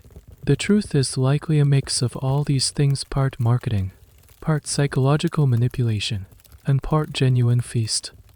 As the night wears on, you might see family members in the crowd, wives, children, parents, for the volunteer gladiators, the Octoridi. This could be a chance to say a quiet, guarded farewell. For a captive like you, there is no one, but you see the families of other men. Their tear-streaked, anxious faces, a stark contrast to the boisterous curiosity of the other spectators. It's a poignant reminder of what is at stake. Eventually, the feast winds down. You are gathered up by the guards, your brief taste of luxury over. As you are marched back to the Rudis through the darkened streets, you feel heavy, both from the food and from the weight of the city's expectations. The wine has done little to calm your nerves, if anything. It has sharpened the edges of your anxiety. Back in your cell, sleep is impossible. The silence of the Rudis is profound after the noise of the banquet. You lie on your straw pallet, your mind racing. You think of the faces in the crowd, the taste of the roasted pork, the fear in the eyes of another man's wife. You think of Leo, the ready Arias you will face tomorrow. Is he lying awake in his cell in another Rudis? Thinking of you, the Sinali Bera is over. The preliminaries are done. There is nothing left now but the dawn, the parade, and the sound. The morning of the games arrives not with a gradual dawn, but with a sharp, definitive start. The guards unlock the cells long before sunrise. The air is cool and still. There is no training today. Instead, there is a quiet, methodical process of preparation. You eat a light, high-energy meal, not the usual barley sludge, but something more akin to toasted grains and honey. It's fuel, pure and simple. Then, you are taken to the armory. This time, it's not for practice. Your real armor, the one you will wear in combat, is laid out for you. It has been polished to a brilliant shine. The bronze gleams in the torchlight. The leather has been treated and is supple. Your gear is in perfect condition. The Lawnestay is not taking any chances with equipment failure. You don't put it on yet. The armor is carefully packed into chests to be transported to the amphitheater. Instead, you are given a special costume. All the gladiators who will participate in the opening ceremonies are dressed in brightly colored, ornate garments. These are not for fighting, they are for show. You might be given a tunic of deep purple or rich crimson, embroidered with gold thread. It feels absurdly light and comfortable after the rough wool of your daily tunic. Once everyone is ready, you are led out of the Rudis for the last time before the fight. The sun is just beginning to rise, casting a pale light over the city. You are organized into a grand procession. This is the Pampa, the formal parade that opens the day of games. It's a spectacle in itself, designed to whip the crowd into a frenzy of anticipation. The procession is led by the editor of the games, the sponsor, riding in a chariot, beaming at the citizens whose favor he is courting. He is followed by musicians playing horns, pipes, and drums, creating a loud, festive racket. Then come attendants carrying banners, signs displaying the names of the fighters, and even platforms bearing the gleaming armor that will be used in the contests. And then comes you. You and the other gladiators march in pairs, walking the route from the city center to the amphitheater. You are a living advertisement for the main event. The streets are already lined with people. The entire city seems to have turned out. The reaction is a wall of sound. Cheers, jeers, shouts of your name, insults aimed at your opponent. Flowers are thrown. People push forward, trying to get a better look. You keep your eyes forward, your expression neutral, just as the doctor instructed. You must look confident, imposing, professional. Any sign of fear will be seized upon by the crowd and by your future opponent. Should he see it, you march in step. Your colorful costume is stark contrast to the grim reality of what is to come. A little-known fact about the Pampa is its deeply religious and civic significance. It wasn't just a pre-game show. It often followed a sacred route through the city, sometimes stopping at important temples. It was a way of connecting the games, which had their distant origins in funeral rites, to the religious life of the city. By parading you through the streets, the editor wasn't just showing off his gladiators, he was performing a public service, a ritual that reinforced the social and religious order of Rome. The historical purpose of the Pampa is multifaceted, and historians debate which aspect was most important. Was it primarily a piece of political campaigning for the editor, a commercial tool to sell the games, a religious rite, or a psychological tactic to intimidate the fighters? With the scale of the event, the answer is likely all of the above. It was a complex event that served multiple functions simultaneously, blending religion, politics, entertainment, and intimidation into one loud, colorful, and overwhelming spectacle. As the procession nears the amphitheater, the roar of the crowd grows. The massive stone structure looms before you, a man-made mountain dedicated to spectacle. It is far larger than you imagined. Thousands of people are streaming into its arched entrances. The vomitoria. The sound of their combined voices is a low, continuous thunder. You march through a grand archway at the base of the amphitheater. The gate of life, the Porta Triumphal, is. The parade route continues, taking you on a full lap around the edge of the arena floor itself. This is your first look at the sand. You see the high walls, the tiered seating rising up into the sky, a sea of faces looking down on you. The scale of it is designed to make you feel small, insignificant. You complete the lap and halt before the Imperial box, or the box of the highest-ranking official present. Here, you and the other gladiators raise your right arms in a salute. The famous phrase often associated with this moment, "We who are about to die salute, you moriterior te salutamus," was, according to historians, almost certainly not a standard greeting. It's recorded as being said only once, by captives forced to fight in a mock naval battle, not by professional gladiators. Still, the sentiment hangs in the air. You offer a formal salute, a gesture of respect to the authority that has brought you here. The parade is over. You are marched off the sand, out of the public eye, and into the shadowy world beneath the stands. The show is about to begin. You are led from the bright, overwhelming spectacle of the arena floor into a completely different world. A ramp takes you down, beneath the tiered seating, into the guts of the amphitheater. The transition is jarring. The roar of the crowd instantly becomes a muffled, deep rumble that you feel in your chest more than you hear with your ears. The bright sunlight is replaced by the flickering, uncertain light of torches. This is the underworld of the arena, a labyrinth of dark, stone-lined corridors and waiting chambers. The air is cool and damp, carrying a strange cocktail of smells, the metallic scent of old blood, the animal odor from the beasts caged nearby for the morning's hunt, the sharp tang of nervous sweat, and the earthy smell of the sand that covers the floor of the tunnels. Guards direct you, then the other fighters, into a large subterranean waiting room. This is where you will spend the next few hours. The morning's entertainment, the wild beast hunts venation, isn't the public executions of criminals. No XI must take place first. The gladiatorial combats are the main event, saved for the afternoon when the sun is at its peak. So you wait. This period of waiting is, for many, the hardest part of the day.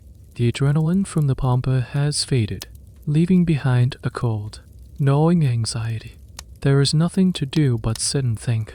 You see the other gladiators around you, each coping in their own way. Some pace restlessly, like caged tigers. Others sit perfectly still, their eyes closed, as if in meditation. Some make final checks on their equipment, rewrapping a leather strap for the 10th time. They few exchange quiet, grim jokes. Your armor is here, brought from the parade. Now is the time to put it on. The process is slow and deliberate, a ritual in itself. Another gladiator helps you with the straps on your back. You help him with his. This act of arming a man you might see die in a few hours is a moment of strange intimacy and solidarity. You slide the heavy bronze helmet over your head. The world shrinks again to those two small eye holes. The muffled roar of the crowd becomes even more distant, replaced by the sound of your own heart, a frantic drum against your ribs. You do some light stretching, trying to stay loose. You run through the combat sequences in your mind, visualizing your opponent, the ready Ariasleo. You picture his net, his trident. You rehearse your counters, your defense. The mental preparation is as important as the physical. A strange and little-known feature of this waiting area in some of the larger amphitheaters, like the Colosseum, was the presence of elevators. These were not for people, but for scenery and animals. Complex systems of ropes and counterweights could hoist a caged lion or a backdrop of a forest up to the arena floor through trapdoors, creating sudden, dramatic entrances. The thought that a wild beast could be just on the other side of a wall, waiting to be lifted into the light, adds another layer of tension to the subterranean gloom. The nature of this pre-fight experience is a subject of historical speculation. The writings of Seneca, who was a harsh critic of the games, describe the midday executions of criminals as a brutal, artless affair that the crowd grew bored with. He paints a picture of a blood-soaked, grim intermission. How did this affect the gladiators waiting below? Did hearing the sounds of these executions even muffled add to their terror, or were they, by this point, so inured to death that it barely registered? Historians wonder if this priming of the crowd with bloodshed was a deliberate tactic to get them in the right mood for the nobler combat of the gladiators. You are, after all, the high-class entertainment. Time seems to warp in the torchlit dimness. Minutes feel like hours. The rumble from above changes in tone and volume. You hear a great roar, then a surge of organ music from the hydraulis, the water organ that provided the soundtrack for the games. You know the preliminaries are ending. Your time is getting closer. A herald, an official of the games, enters your waiting chamber. He reads from a scroll, announcing the order of the fights. First pair Demetrius the THRAX versus Pact Ammias the MUR. The two named men stand up. Hagar Dunn bars a heavy gate at the end of the room, revealing a short, dark tunnel that slopes upwards towards a sliver of brilliant, blinding light. That is the path to the arena. The two gladiators exchange a final, brief nod, and then walk towards the light. The gate clangs shut behind them. Now the waiting is truly agonizing. You listen. You can't see anything, but you can hear the roar of the crowd, the clash of weapons, a sudden, sharp crescendo of noise that might signal a knockdown or a serious wound. You try to interpret the sounds, to picture the fight happening just a few feet above your head. Every cheer, every gasp from the thousands of spectators is a clue to the life and death struggle playing out on the sand. You are next, and all you can do is stand in the dark, listen, and wait for the gate to open for you. The gate groans open again. The fight between Demetrius and Pact Ammias is over. You don't know the outcome. You only know it is your turn. The herald's voice echoes in the chamber, and this time it is your name he calls. SC Aeva the Sacred or versus Leo the Ready Arias. You and a man you've never seen before your opponent. Leo are led to the gate. He is lean and tall, as you expected, his face grim. He carries his net folded carefully over his arm. You don't make eye contact. You are both professionals. There is no animosity, only a shared, terrible purpose. You both walk into the short, dark tunnel. The slope is steep. The sliver of light at the end grows, becoming a blinding rectangle of brilliance. The muffled roar of the crowd intensifies with every step, becoming a physical force that presses in on you. The ground beneath your feet transitions from cool, damp stone to thick, loose sand, and then you step out into the arena. The sensory overload is absolute. First, the light. The afternoon sun is a hammer blow. It reflects off the sand with a blinding intensity, and the polished bronze of your own armor glints, sending darts of light into your already restricted vision. It takes a moment for your eyes to adjust to the glare after the gloom of the tunnels. Then, the heat. The sun has been baking the sand all day. The heat rises in shimmering waves, and you can feel it through the soles of your sandals. The air is thick and hot, and inside your helmet, it's already becoming a furnace. The sweat begins to trickle down your face and sting your eyes. Finally, the sound. It's not just a noise, it's a living entity.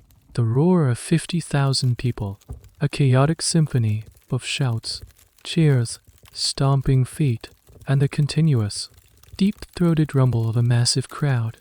It washes over you, a tidal wave of human emotion. You are the focal point of all this energy. It is both terrifying and, in a strange way, exhilarating. You take your position on the sand, You can feel its texture now, coarse and deep. This sand, the H-arena, is what gives the arena its name. It's there for a practical purpose to soak up the blood that will inevitably be spilled, making the footing less slippery and the surface easier to clean between bouts. The knowledge that you are standing on a surface designed to absorb your own lifeblood is a chilling thought. You look up, scanning the stands. It's a dizzying vista of tiered seating stretching up to the sky. You see a blur of faces, a sea of humanity. There are senators in their white to gas with purple stripes in the front rows, wealthy equestrians behind them, and then the common plebs in their drab tunics filling the upper tiers, all the way to the top where the women and the poor sat. Every level of Roman society is here, united in their desire to watch you fight. A small, strange detail you notice is the smell. Beyond the dust and the sweat, there is a faint, sweet, and spicy aroma in the air. This isn't your imagination. To combat the odors of blood in the unwashed masses, the Romans would often have scented water or perfumes, mixed with saffron or other spices, sprayed over the crowd from special misters installed around the amphitheater. The idea of this luxurious, perfumed mist settling over a scene of brutal combat is a perfect example of the Roman genius for combining extreme violence with decadent spectacle. The historical reality of the arena's environment is often lost in modern depictions. It wasn't just a dusty bowl. It was a carefully managed theatrical space. Great awnings, the velarium, could be extended over the top of the amphitheater by a special detachment of sailors, shielding the crowd from the sun. The engineering behind this was incredible. The debate among scholars is how often these amenities were actually used. Were they a standard feature, or reserved for the most lavish, imperial, life-sponsored games standing on the hot sand? You wish the editor had shelled out for the awning today. The sumo Rudis, the referee, steps into the center of the arena. He inspects your weapons and your opponents, ensuring they are regulation. He recites the rules for your specific matchup, his voice lost in the general din. He then steps back, leaving you and Leo alone in the vast, sand-filled space. You plant your feet, settling into your stance. You raise your shield, peer through the tiny eye holes of your helmet. Across the sand, you see your opponent do the same, shaking out his net, gripping his trident. The crowd's roar coalesces into a single, expectant hush. The moment is here. All the training, all the fear, all the waiting has distilled into this single, terrifying, brilliant instant. The fight for your life is about to begin. The hush in the crowd lasts only a second. A horn blast signals the start of the combat, and the roar returns, a constant backdrop to the intense focus of the fight. There is no charge, no wild rush. This is not a brawl. It is a deadly, calculated chess match. You and Leo, the ready Urias, begin to circle each other. It's a slow, deliberate dance on the hot sand. You hold your heavy scudam high, your gladius held low and ready. Your movements are economical, conserving energy. You are the fortress, the slow, inevitable pressure. Leo is the opposite. He is fluid, constantly moving, light on his feet. He holds his trident in one hand, the weighted net coiled in the other. He is looking for an angle, an opening, a moment of distraction. Your world has shrunk to the man in front of you, the 50,000 spectators. The heat, the noise, it all fades into a peripheral blur. Your senses are heightened, focused entirely on your opponent. You watch his eyes, his shoulders, the flick of his wrist. Every tiny movement is a piece of information. He makes the first move. With a sudden, whip-like motion, he throws the net.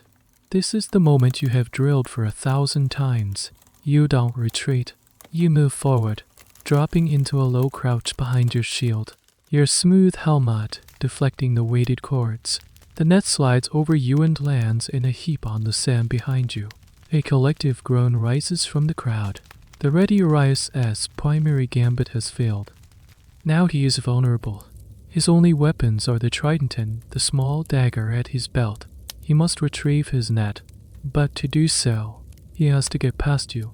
You press your advantage, advancing on him, your shield held like a wall, your sword ready for a quick thrust. This is the classic dynamic of your matchup. You, the Seikut or must close the distance and negate his reach. He backpedals gracefully, using the long trident to keep you at bay. The prongs dart out, probing for any gap in your defense. You parry the thrusts with your shield, the metal-on-metal clang echoing in the arena. It's a tense, exhausting exchange. He is trying to wear you down, to make you tired from the weight of your own armor. You are trying to find a single moment to get past the point of his trident. This careful, technical style of fighting is a key point oft unmissed in cinematic portrayals. While some fights were undoubtedly brutal and quick, the ideal, crowd-pleasing match was one that showed skill, courage, and a dramatic back and forth. Gladiators wore praised in inscriptions not just for winning, but for being artful or scientific in their technique. The crowd appreciated the finer points of combat, the skillful parry, the well-timed dodge. They were connoisseurs of violence. A strange but historically attested element of some fights was the use of music. The water organ, the Hydra Euless, didn't just play before and after the matches. It sometimes provided a musical accompaniment to the fight itself, like a film score. The tempo might rise and fall with the action, heightening the drama. The idea of fighting for your life to the sound of organ music is profoundly bizarre. Another layer of the surreal theatricality of the games. The question of how real these fights were is a constant source of debate.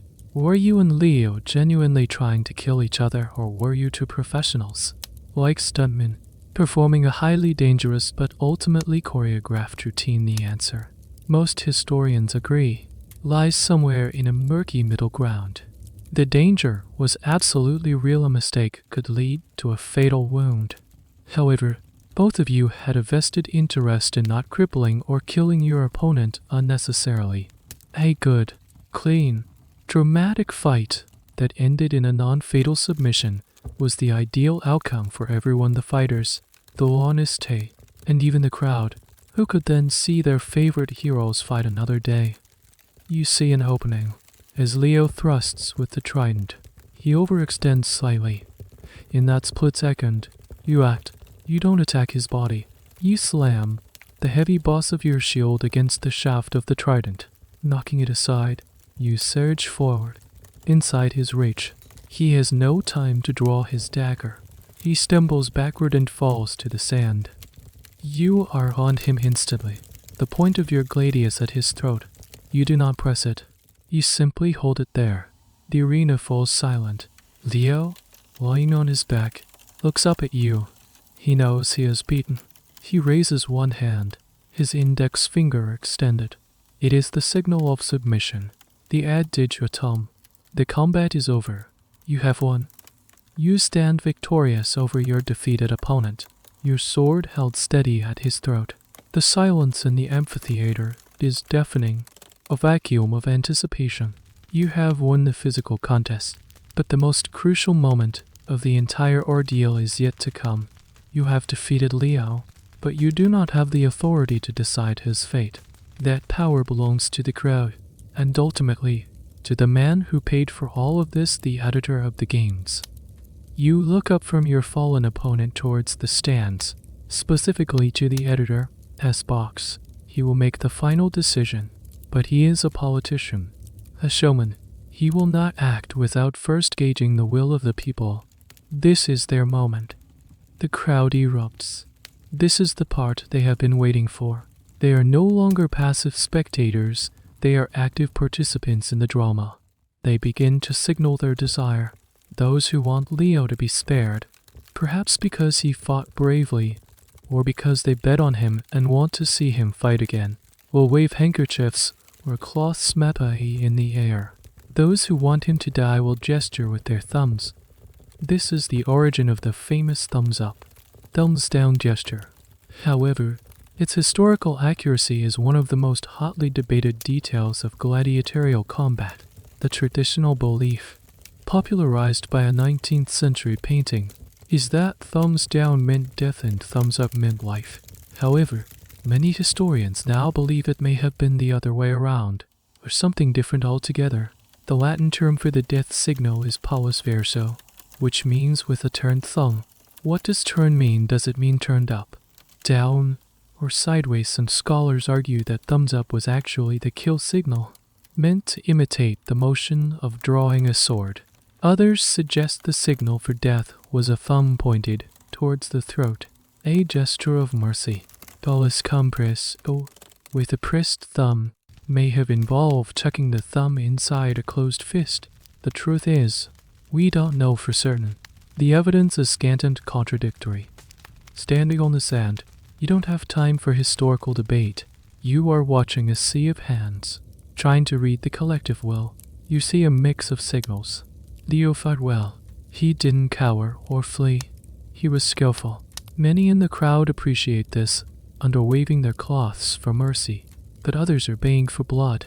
They came to see death, and they feel cheated if the main event ends without a fatality. The roar is a confused mess of competing desires. The sumo Rudis, the referee, watches the crowd, then turns his gaze to the editor. The editor, a portly man in a fine toga, stands up in his box, soaking in the attention. He holds his hand out, waiting for the noise to reach a crescendo. He is a master of suspense. He looks at Leo, lying helpless on the sand. He looks at you, the victor, standing patiently. He looks back at the crowd, a performer playing to his audience. He can grant mercy, demissioa. This would be the popular choice if Leo is a well-liked fighter, and it's good business a spared gladiator can fight and earn another day, or he can confirm the kill. This satisfies the most bloodthirsty part of his audience and solidifies his reputation as a sponsor who doesn't skimp on the violence. What he decides can depend on many factors. Did Leo fight bravely? Yes. Is he a local favorite? Perhaps. But also, how much did the editor pay the law on his stay for this fight? A contract could specify a higher payment if the gladiator was killed. It's a cold, hard business calculation. After a moment that stretches for an eternity, the editor makes his decision. He gives a signal. Let's imagine, for this moment, the gesture is the one of mercy. He gives the thumb's pressed signal, or waves his own handkerchief. A wave of cheers, mixed with some groans of disappointment, rolls through the crowd. The sumo Rudis steps forward and taps you on the shoulder with his staff, officially ending the confrontation. You withdraw your sword. You have been granted the victory, and your opponent has been granted his life. You even offer a hand to Leo, helping him to his feet. This is not an act of friendship, but of professional courtesy. It's good sportsmanship, and the crowd appreciates it. You both fought well. You both survived. It's a good outcome. You both turn and salute the editor one last time. Your part in the drama is over. The weight of the moment lifts from your shoulders, replaced by a profound and bone-deep exhaustion. You have faced death and, through a combination of skill, luck, and popular opinion, you have triumphed. The gate to the tunnels opens, and you walk off the sand, leaving the roar of the crowd behind you. You limp back into the cool, torch-lit tunnels beneath the arena, your opponent Leo walking a few paces behind you. The moment you are out of the public eye, the posture of the invincible warrior dissolves. The adrenaline that flooded your system begins to recede, and in its place, a crushing wave of exhaustion and pain washes over you. Every muscle aches. Your leg, where the trident grazed you, is screaming. The chafe marks from your armor feel like open wounds. Guards guide you back to the subterranean waiting room, which now feels less like a chamber of dread and more like a sanctuary. Other gladiators who have finished their fights are there, some victorious, some, like Leo, defeated but spared. There's a quiet, professional respect in the air. You survive. That's all that matters. Your first priority is the armor. It feels like it weighs 1,000 pounds. A fellow gladiator helps you with the buckles and straps. The moment the helmet comes off is a moment of pure bliss. Cool air rushes over your sweat-soaked head. You can hear properly again. Even if your ears are still ringing, you can see the whole room, not just a tiny circle of it. The relief is so profound it's almost dizzying. Medical attendants are waiting. They are part of the arena's staff, there to provide immediate care. They clean your wounds, washing the grime and send away with wine. They apply a soothing salve to the gash on your leg and wrap it in a clean linen bandage. The care is efficient and practiced. They've done this 1,000 times. You see them tending to Leo as well. He has a deep cut on his arm from where your shield boss struck him. Then here, beneath the stones, you are no longer victor and vanquished, you are just two wounded men being patched up by the same doctors. Once you are tended to, you are given a cup of water, and then a cup of wine. The wine is strong, and it helps to dull the pain and steady your shaking hands. You sit on a stone bench, your body throbbing with a dull, rhythmic ache. You watch the last few pairs of fighters go out to the sand, listening to the muffled roars from above. But it feels distant now, like it's happening to someone else. You are in the aftermath. Here, in the quiet moments after the fight, you might receive your prize. The editor, or one of his servants, may come down to present the victors with their rewards. For a standard victory like yours, the prize might be a palm frond, a symbol of victory, and a sum of money. The amount could vary wildly depending on the scale of the games and your own reputation. It might be enough to live comfortably for a few weeks, or it might be a life-changing fortune. This money is yours, though your l'honnêteté will likely take a significant cut. A strange but documented prize for some victors was a special crown or garland, but even stranger were the souvenirs taken by the gladiators themselves. It was not unheard of for a gladiator to want a memento from a particularly tough or significant fight. One might keep a broken piece of an opponent's weapon, or even a tooth that was knocked out during the struggle. These grim trophies were proof of their survival and prowess. The exact nature of gladiator payments is a complex topic for historians. Inscriptions and graffiti sometimes boast of the number of victories and the prizes won. But how was this managed? Did the l'honnêteté hold the money in trust? Could gladiators spend it freely? Evidence suggests that while they were still bound to the Rudis, gladiators could use their earnings to buy better food, bribe guards for privileges, or support families on the outside. The ultimate goal for many was to save enough to buy their freedom. The manumission, a transaction that was legally possible but astronomically expensive. Once all the fights are over, you and the rest of the troop from your Rudis are gathered together. You are no longer celebrities or warriors. You are slaves again, property being accounted for. The l'honnêteté is there, his face a mixture of pride and calculation. He claps you on the shoulder. You made him a good profit today. He is pleased with his investment. The march back to the Rudis is a stark contrast to the morning's pampa. There is no parade, no music, no cheering crowds. You shuffle through the darkening streets of the city under heavy guard. The citizens who see you now avert their eyes. The show is over.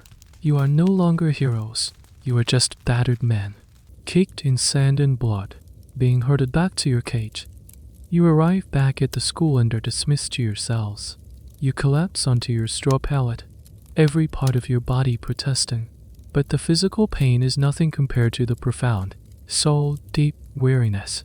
You close your eyes, and you can still see the glare of the sun on the sand, still hear the roar of the crowd. You survived. You get to fight another day. But as sleep finally begins to claim you, the terrifying truth settles in. You have to do this all over again. The days following your victory in the arena are different. You are no longer just another face in the Rudis. You have been tested on the sand and emerged alive. You have earned your place. This new status comes with subtle but significant changes to your daily life. First, there is the respect of your peers, the other gladiators, even the veterans. Look at you differently. You've proven you have what it takes. There's a nod of acknowledgement from the senior fighters, an acceptance into the inner circle of survivors. Your sparring partners in the yard are more focused. more serious when they face you. They know you are not a rookie to be trifled with. You are now a benchmark, a standard to be measured against. Your Laniste and the doctor also treat you with a new level of consideration. You are now a proven earner, a valuable asset. Your training is still relentless, but it's more refined. The doctor spends more time with you, teaching you advanced techniques, analyzing the flaws in your victorious performance. You dropped your shield to low after the parry. You might say, a more experienced Gladiator would have taken your leg. The goal is not just to win, but to perfect your craft, to ensure you can keep winning. Then there are the material rewards. The prize money you won is a tangible reality. The Laniste takes his sizable share, of course, for your training, upkeep, and his initial investment, but a portion of it is yours. You can use it within the small economy of the Rudis. You can buy better food from the cooks, a flask of decent wine, or a warmer blanket for yourself. You can gamble with higher stakes in the nightly dice games. This small measure of financial independence is a powerful psychological boost. And then the fans. Your victory has cemented your status as a local celebrity. More gifts arrive for you from anonymous admirers in the city. A finely crafted leather belt, a silver amulet of Nemesis, and sometimes letters. These letters are a strange window into the outside world. They are often from women, expressing their admiration for your strength and courage. This phenomenon of gladiator groupies was very real, and it scandalized the Roman moralists of the day. The poet Juvenal wrote scathingly about a senator's wife named Depie who ran off with her favorite gladiator, abandoning her family and wealth for a scarred, rough-hewn fighter. For a wealthy, respectable woman, a gladiator represented a kind of raw, dangerous masculinity that was absent in her polite, sophisticated social circles. You are the ultimate forbidden fruit. One of the weirdest and most intimate perks available to a top-tier gladiator was the possibility of private engagements. A wealthy citizen, a man or a woman, might pay the Laniste an exorbitant fee for you to be their personal bodyguard at a private party, or even for a private liaison. This was the ultimate stat, a symbol for the fan and a massive source of income for the Laniste. Whether you had any say in these arrangements is highly debatable. You were property, and your services, both violent and personal, could be rented out. This practice highlights the deep and bizarre hypocrisy of Roman society. You were eagerly disgraced, yet sexually desirable to the highest echelons. Historians continue to debate the agency of gladiators in these relationships. Were they all coerced, or did some gladiators leverage their fame and desirability to form genuine, if risky, relationships? The epitaph on the tomb of a gladiator named Urbi, for example, includes a poignant warning to his successors: I advise you to kill the one you have conquered. This has been interpreted by some as a reference to a love triangle, where his wife had an affair with the gladiator who eventually defeated him. It's a tantalizing, humanizing glimpse into the complex emotional lives that existed behind the brutal facade of the arena. For you, this new level of fame is a double-edged sword. On one hand, it brings privileges and a sense of importance. You are no longer an anonymous cog in the machine. You are Eva, the victorious Sekat or. But on the other hand, it brings pressure. Every future fight will be bigger. The expectations will be higher. You are no longer just fighting for your life, you are defending your title, your reputation. A defeat would not just be a physical loss, but a fall from grace. You use your new-found wealth to make your life in the Rudis more bearable. You share some of your wine with the men in your cell, forging stronger bonds. You pay for a proper burial offering for a comrade who fell in the games. You are becoming a leader, a veteran, but every night, as you lie on your pallet, you are aware that all of this, the money, the fame, the respect, is built on a foundation of sand. It can all be washed away in a single, bloody afternoon. Your body is becoming a living record of your profession. It is a story told in scar tissue. The gash on your leg from Leo's trident has healed into a silvery line. The sparring mishap leaves a thin white scar above your eyebrow. The knuckles on your sword hand are permanently thickened, calloused masses of bone and skin. Your back and shoulders are a cross-hatch of old marks from the Dr.'s raining staff. You spend time in the sauna room not just for new injuries, but for maintenance. The physicians massage your sore muscles with olive oil, working out the deep knots caused by hours of strain under heavy armor. They give you herbal infusions to aid with sleep and recovery. You watch them work on other men, setting a broken finger, stitching a deep cut on a forearm, and you realize the sauna room is a library of pain. The doctors can read a man's history, his fighting style, even his handedness, just by looking at the map of his scars. You look at the veterans in the Rudis, men who have survived 20 or 30 fights. Their bodies are masterpieces of survival. A man is missing an ear. Another has a long, puckered scar that runs the length of his torso, a near-fatal wound that has miraculously healed. There is Rudis, the old THRAX, whose left arm is a latticework of white lines from 100 blocked sword strikes. These scars are not seen as deformities. Here, in this world, they are badges of honor. They are proof of experience, resilience, and the favor of Nemesis. Each scar says, I was struck, but I did not fall. I was wounded, but I am still here. This cult of the scar is a fascinating psychological aspect of gladiatorial life. In mainstream Roman society, a perfect, unblemished body was the ideal. But in the hyper-masculine world of the arena, scars were a currency of respect. They were your resume, written on your skin. A heavily scarred gladiator was intimidating. He had seen it all. He knew every dirty trick. A rookie might be bigger and stronger, but the veteran with the scarred face had something more valuable: experience. A very strange and specific detail related to this is what archaeologists found at the Gladiator cemetery in Ephesus. The skeletal remains showed a pattern of injuries consistent with single combat. Most wounds were on the front of the body, on the arms, legs, and head, exactly what you'd expect from facing an opponent head-on. There were very few wounds on the back, which supports the idea that turning and fleeing was the ultimate act of cowardice and rarely happened among professionals. But they also found something else: a surprising number of healed head wounds. These weren't just shallow cuts. Some were significant impact fractures. This tells us two things. First, that gladiator helmets, while hot and claustrophobic, were incredibly effective at preventing fatal skull-crushing blows. And second, that the medical care was so advanced they could successfully treat even severe head trauma. The ongoing debate among bioarchaeologists who study these remains is about the cause of death. While many skeletons show healed wounds, the ones that show perimortem at or near the time of death injuries are telling.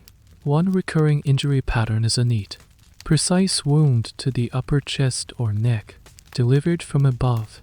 This suggests a post-combat execution.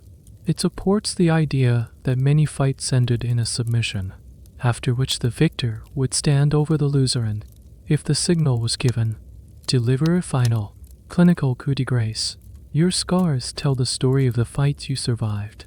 The skeletons of the less fortunate tell the story of how they ended. You become accustomed to the daily inventory of pain. A dull ache in the shoulder, a sharp twinge in the knee. You learn to distinguish between good pain, the burn of a muscle well worked, and bad pain, the signal of a real injury that needs attention. Your body is your only tool, your only weapon, and your only defense. You learn to listen to it, to respect its limits, and to coax it back to health after each brutal test. Your scars also become a part of your public persona. The crowd recognizes you by them. There's Eva, with a scar on his cheek. They are part of your brand. They make you look more dangerous, more authentic. They tell the audience that you are the real deal, not some pretty boy playing at being a warrior. They are a physical testament to the violence that the audience pays to see, and they love you for it. You trace the oldest scar, the one on your leg from your first fight. It seems a lifetime ago. The man who received that wound was a terrified rookie. The man you are now is a hardened professional.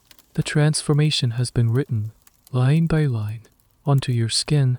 Your body is no longer just a body. It is a canvas, and the story it tells is one of pain, survival, and the grim artistry of the arena. Years pass. The cycle of training, fighting, and healing becomes the entire rhythm of your world. You have fought in arenas across the province. Your name, SCI Ava, is now one of the most famous in the region. You are a veteran, a Primus Palace, a first-state gladiator, the top of the hierarchy. You have seen dozens of new TIR1s arrive, and you have seen many of them leave either carried out of the arena or walking away to a different life. You have amassed a small fortune, most of which is held by your l'honnêteté, but enough of which you've used to secure a comfortable existence within the walls of the Rudis.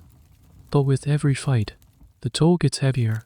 Your body, a roadmap of scars, takes longer to recover. The old injuries ache on cold nights. The thrill of victory is muted, replaced by the simple, weary relief of survival. The roar of the crowd is just noise. You have seen it all, done it all. A new desire begins to burn within you, stronger than the desire for fame or money, the desire for peace, the desire for an ending. This desire has a name and a symbol, the Rudis. You remember this object. It was the heavy wooden sword you started your training with, all those years ago. But the Rudis has a second, far more powerful meaning. When a gladiator had served his contract with distinction, usually a term of 3-5 years, although it could be longer, or had shown such exceptional skill and longevity that he had earned it, he could be awarded the Rudis in a formal ceremony in the arena. Receiving this wooden sword symbolized the end of his obligation. It was his ticket to freedom. He was no longer a gladiator. He was a free man. This is the ultimate dream of every man in the Rudis, to one day be handed that simple piece of wood. It represents more than just freedom from fighting. It represents the restoration of your legal rights. The freed gladiator, a Rudi Arias, was no longer infamous. He could vote, own property without the l'honnêteté as an intermediary, and make a will for his children. He could reclaim his life. You start to think about it constantly. You have served far longer than the standard contract. You have won countless victories. You have made your l'honnêteté a very wealthy man. You have earned it. The decision, however, rests entirely with the l'honnêteté than the editor of the games. They have no financial incentive to free their most valuable asset.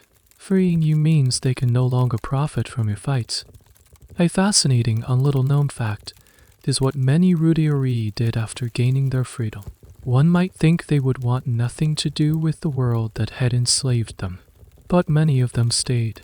Some, like the doctor at your own Rudis, became trainers, passing on their hard-won knowledge.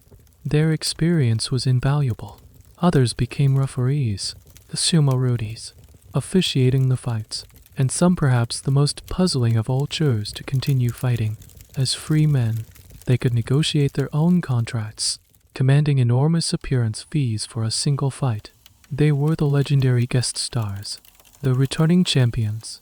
The call of the arena, the roar of the crowd, and the incredible money were a powerful lure. The debate among historians is about how free these freedmen really were. Could they truly escape their past and be known throughout the land as SCA, whether the gladiator would have a hard time becoming SCA Ava, the olive oil merchant. His fame and his scars would follow him everywhere. Some argue that the Rudis offered a legal freedom that was socially impossible to realize. Others contend that these men were seen as ultimate survivors, respected for their grit and skill, and could indeed carve out a new life for themselves, perhaps as bodyguards for the wealthy or security personnel. You decide to make your desire known. You approach your l'honnêteté. It's a tense negotiation. You don't beg. You are a valuable commodity, and you have leverage. You speak of your long service, your loyalty, the fortune you have earned for him. You suggest that one final, spectacular fight, billed as your retirement match, could be the most profitable event of the year. The promise of seeing a legend win his freedom would pack the amphitheater. Balanis Day is a businessman. He listens to you, his face unreadable. He sees the logic in your proposal. He sees the euros in the final gate. He agrees. The contract is drawn up. You will fight one last time. If you are victorious, you will be presented with the Rudis in front of the entire city. The news spreads like wildfire. Your final match is the talk of the town. The stakes have never been higher. You are not just fighting for victory or for survival. You are fighting for your future, for the right to have a future. The weight of this final contest is immense. All those years of pain, discipline, and bloodshed all come down to one more afternoon on the sand. The dream of the Rudis, once a distant, impossible fantasy, is now within your grasp. All you have to do is survive one more time. The preparation for your final fight feels different from all the others. There's a gravity to it, a sense of finality that settles over the entire Rudis. The younger gladiators watch you with a kind of reverence. You are the living embodiment of their ultimate goal.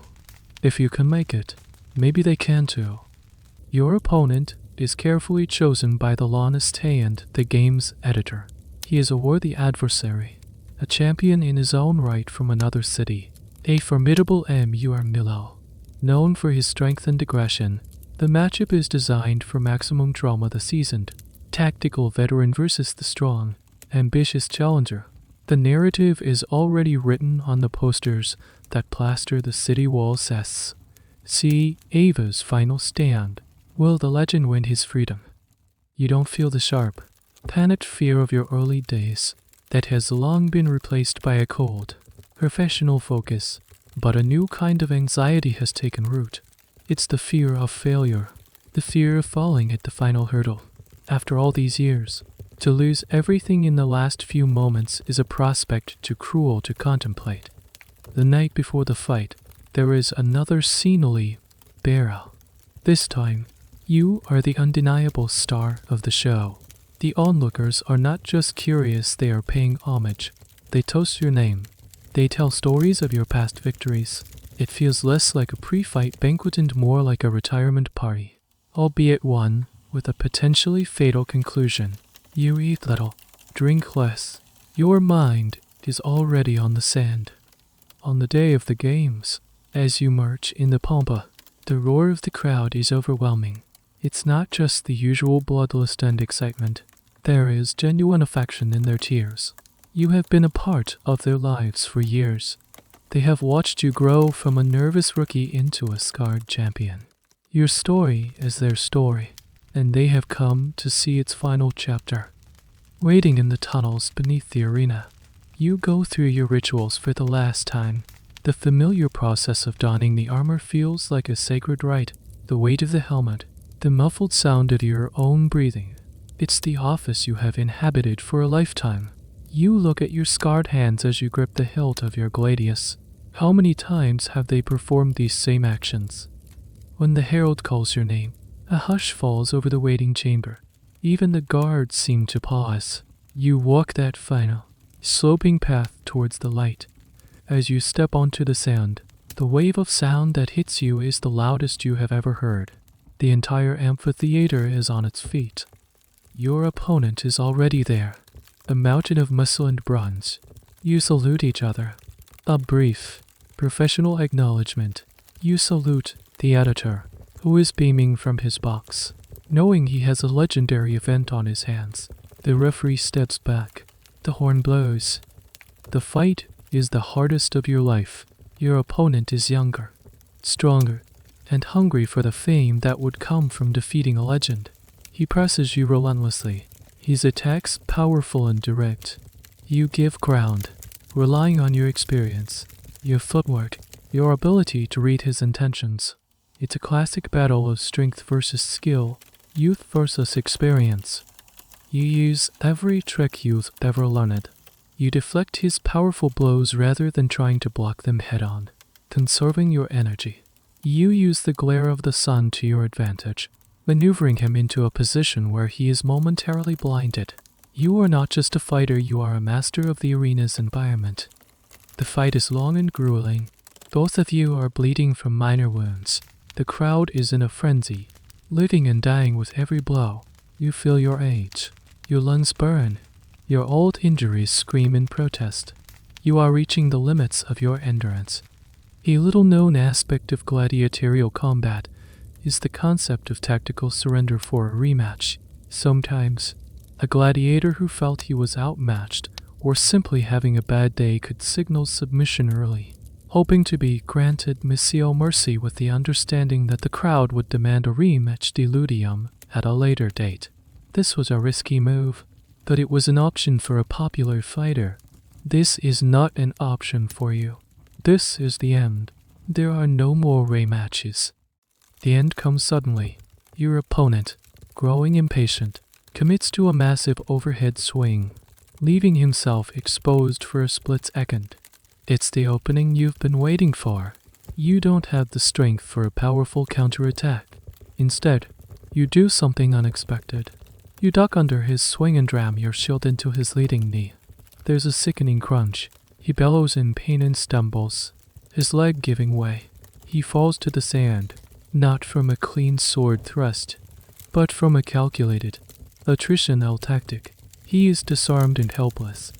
You stand over him, your sword at his throat, just as you have done so many times before. He raises his finger, submitting. The crowd is delirious.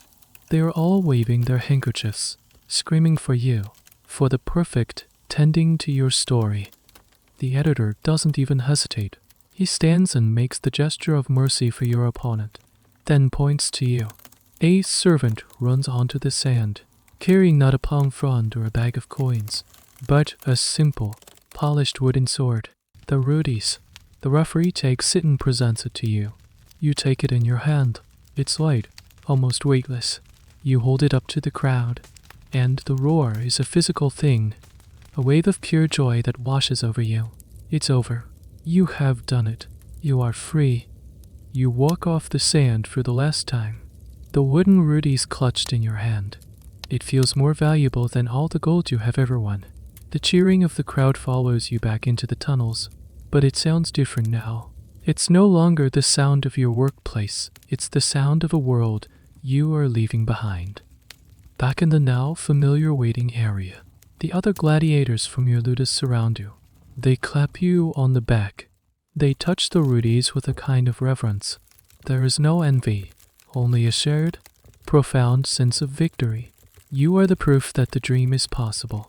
Your lawn stays there, and for the first time, he looks at you not as an asset, but as a man. He shakes your hand, a gesture of finality. Your contract is fulfilled. The process of leaving is surprisingly simple. You are given your share of the prize money from the final fight, a substantial sum. You gather your few personal belongings from your cell, the small amulets and tokens you've collected over the years. You are given a simple tunic of a free man. You walk through the courtyard, past the training posts, past the armory, past the faces of the men you are leaving behind. You feel a strange mix of elation and sorrow. This brutal place has been your entire world for the better part of your adult life.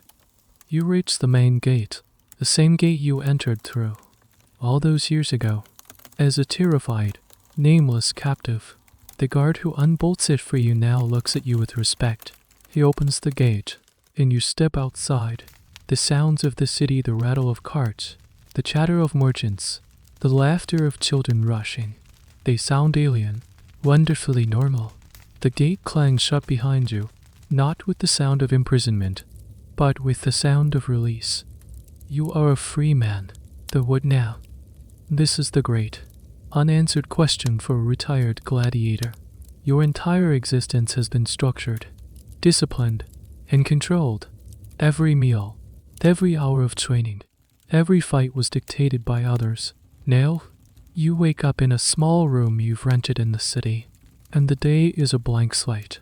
There is no doctor to shout at you, no bell to signal the morning meal. The silence is unnerving. You walk the streets of the city, and people still recognize you. They point and whisper, "That's Eva, the Rudy Arias." Your fame is a cloak you can't take off.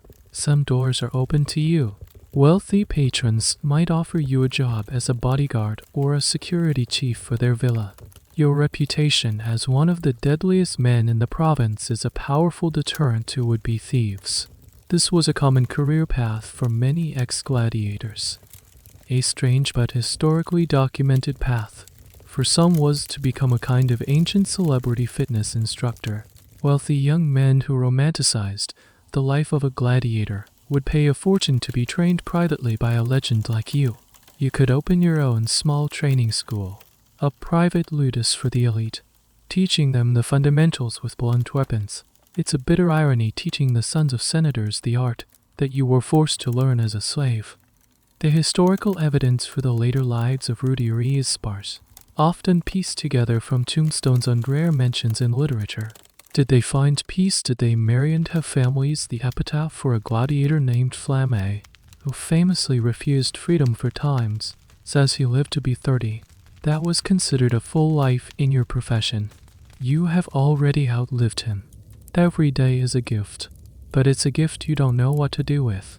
The skills that kept you alive for so long, the ability to kill a man with ruthless efficiency, the hypervigilance, the emotional detachment, are not useful for a quiet life.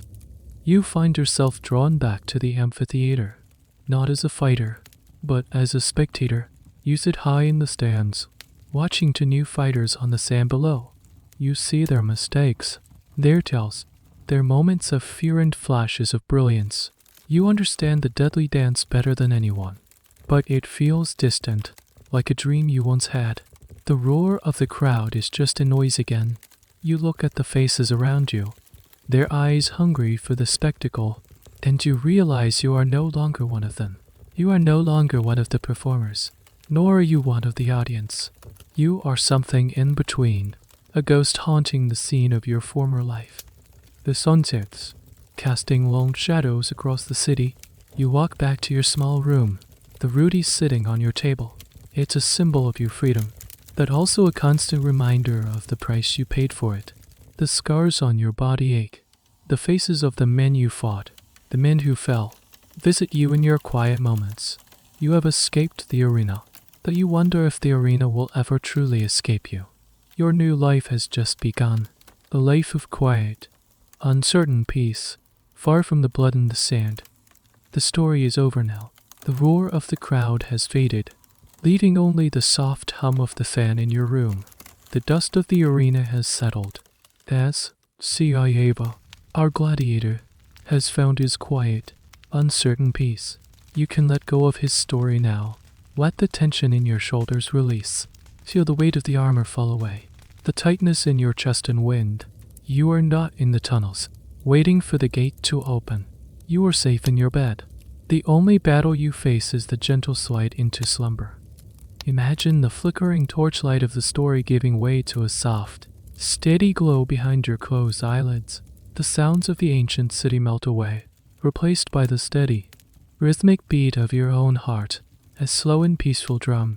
Each breath you take is a wave, washing away the last remnants of the day, carrying you further from the shore of Wakefinals. You are drifting now, though in a calm, dark sea. There are no more struggles, no more fears. There is only the gentle pull of sleep, drawing you down into its warm, silent depths. Let the story dissolve into dreams. Let your mind be still. The end of the article. Good night.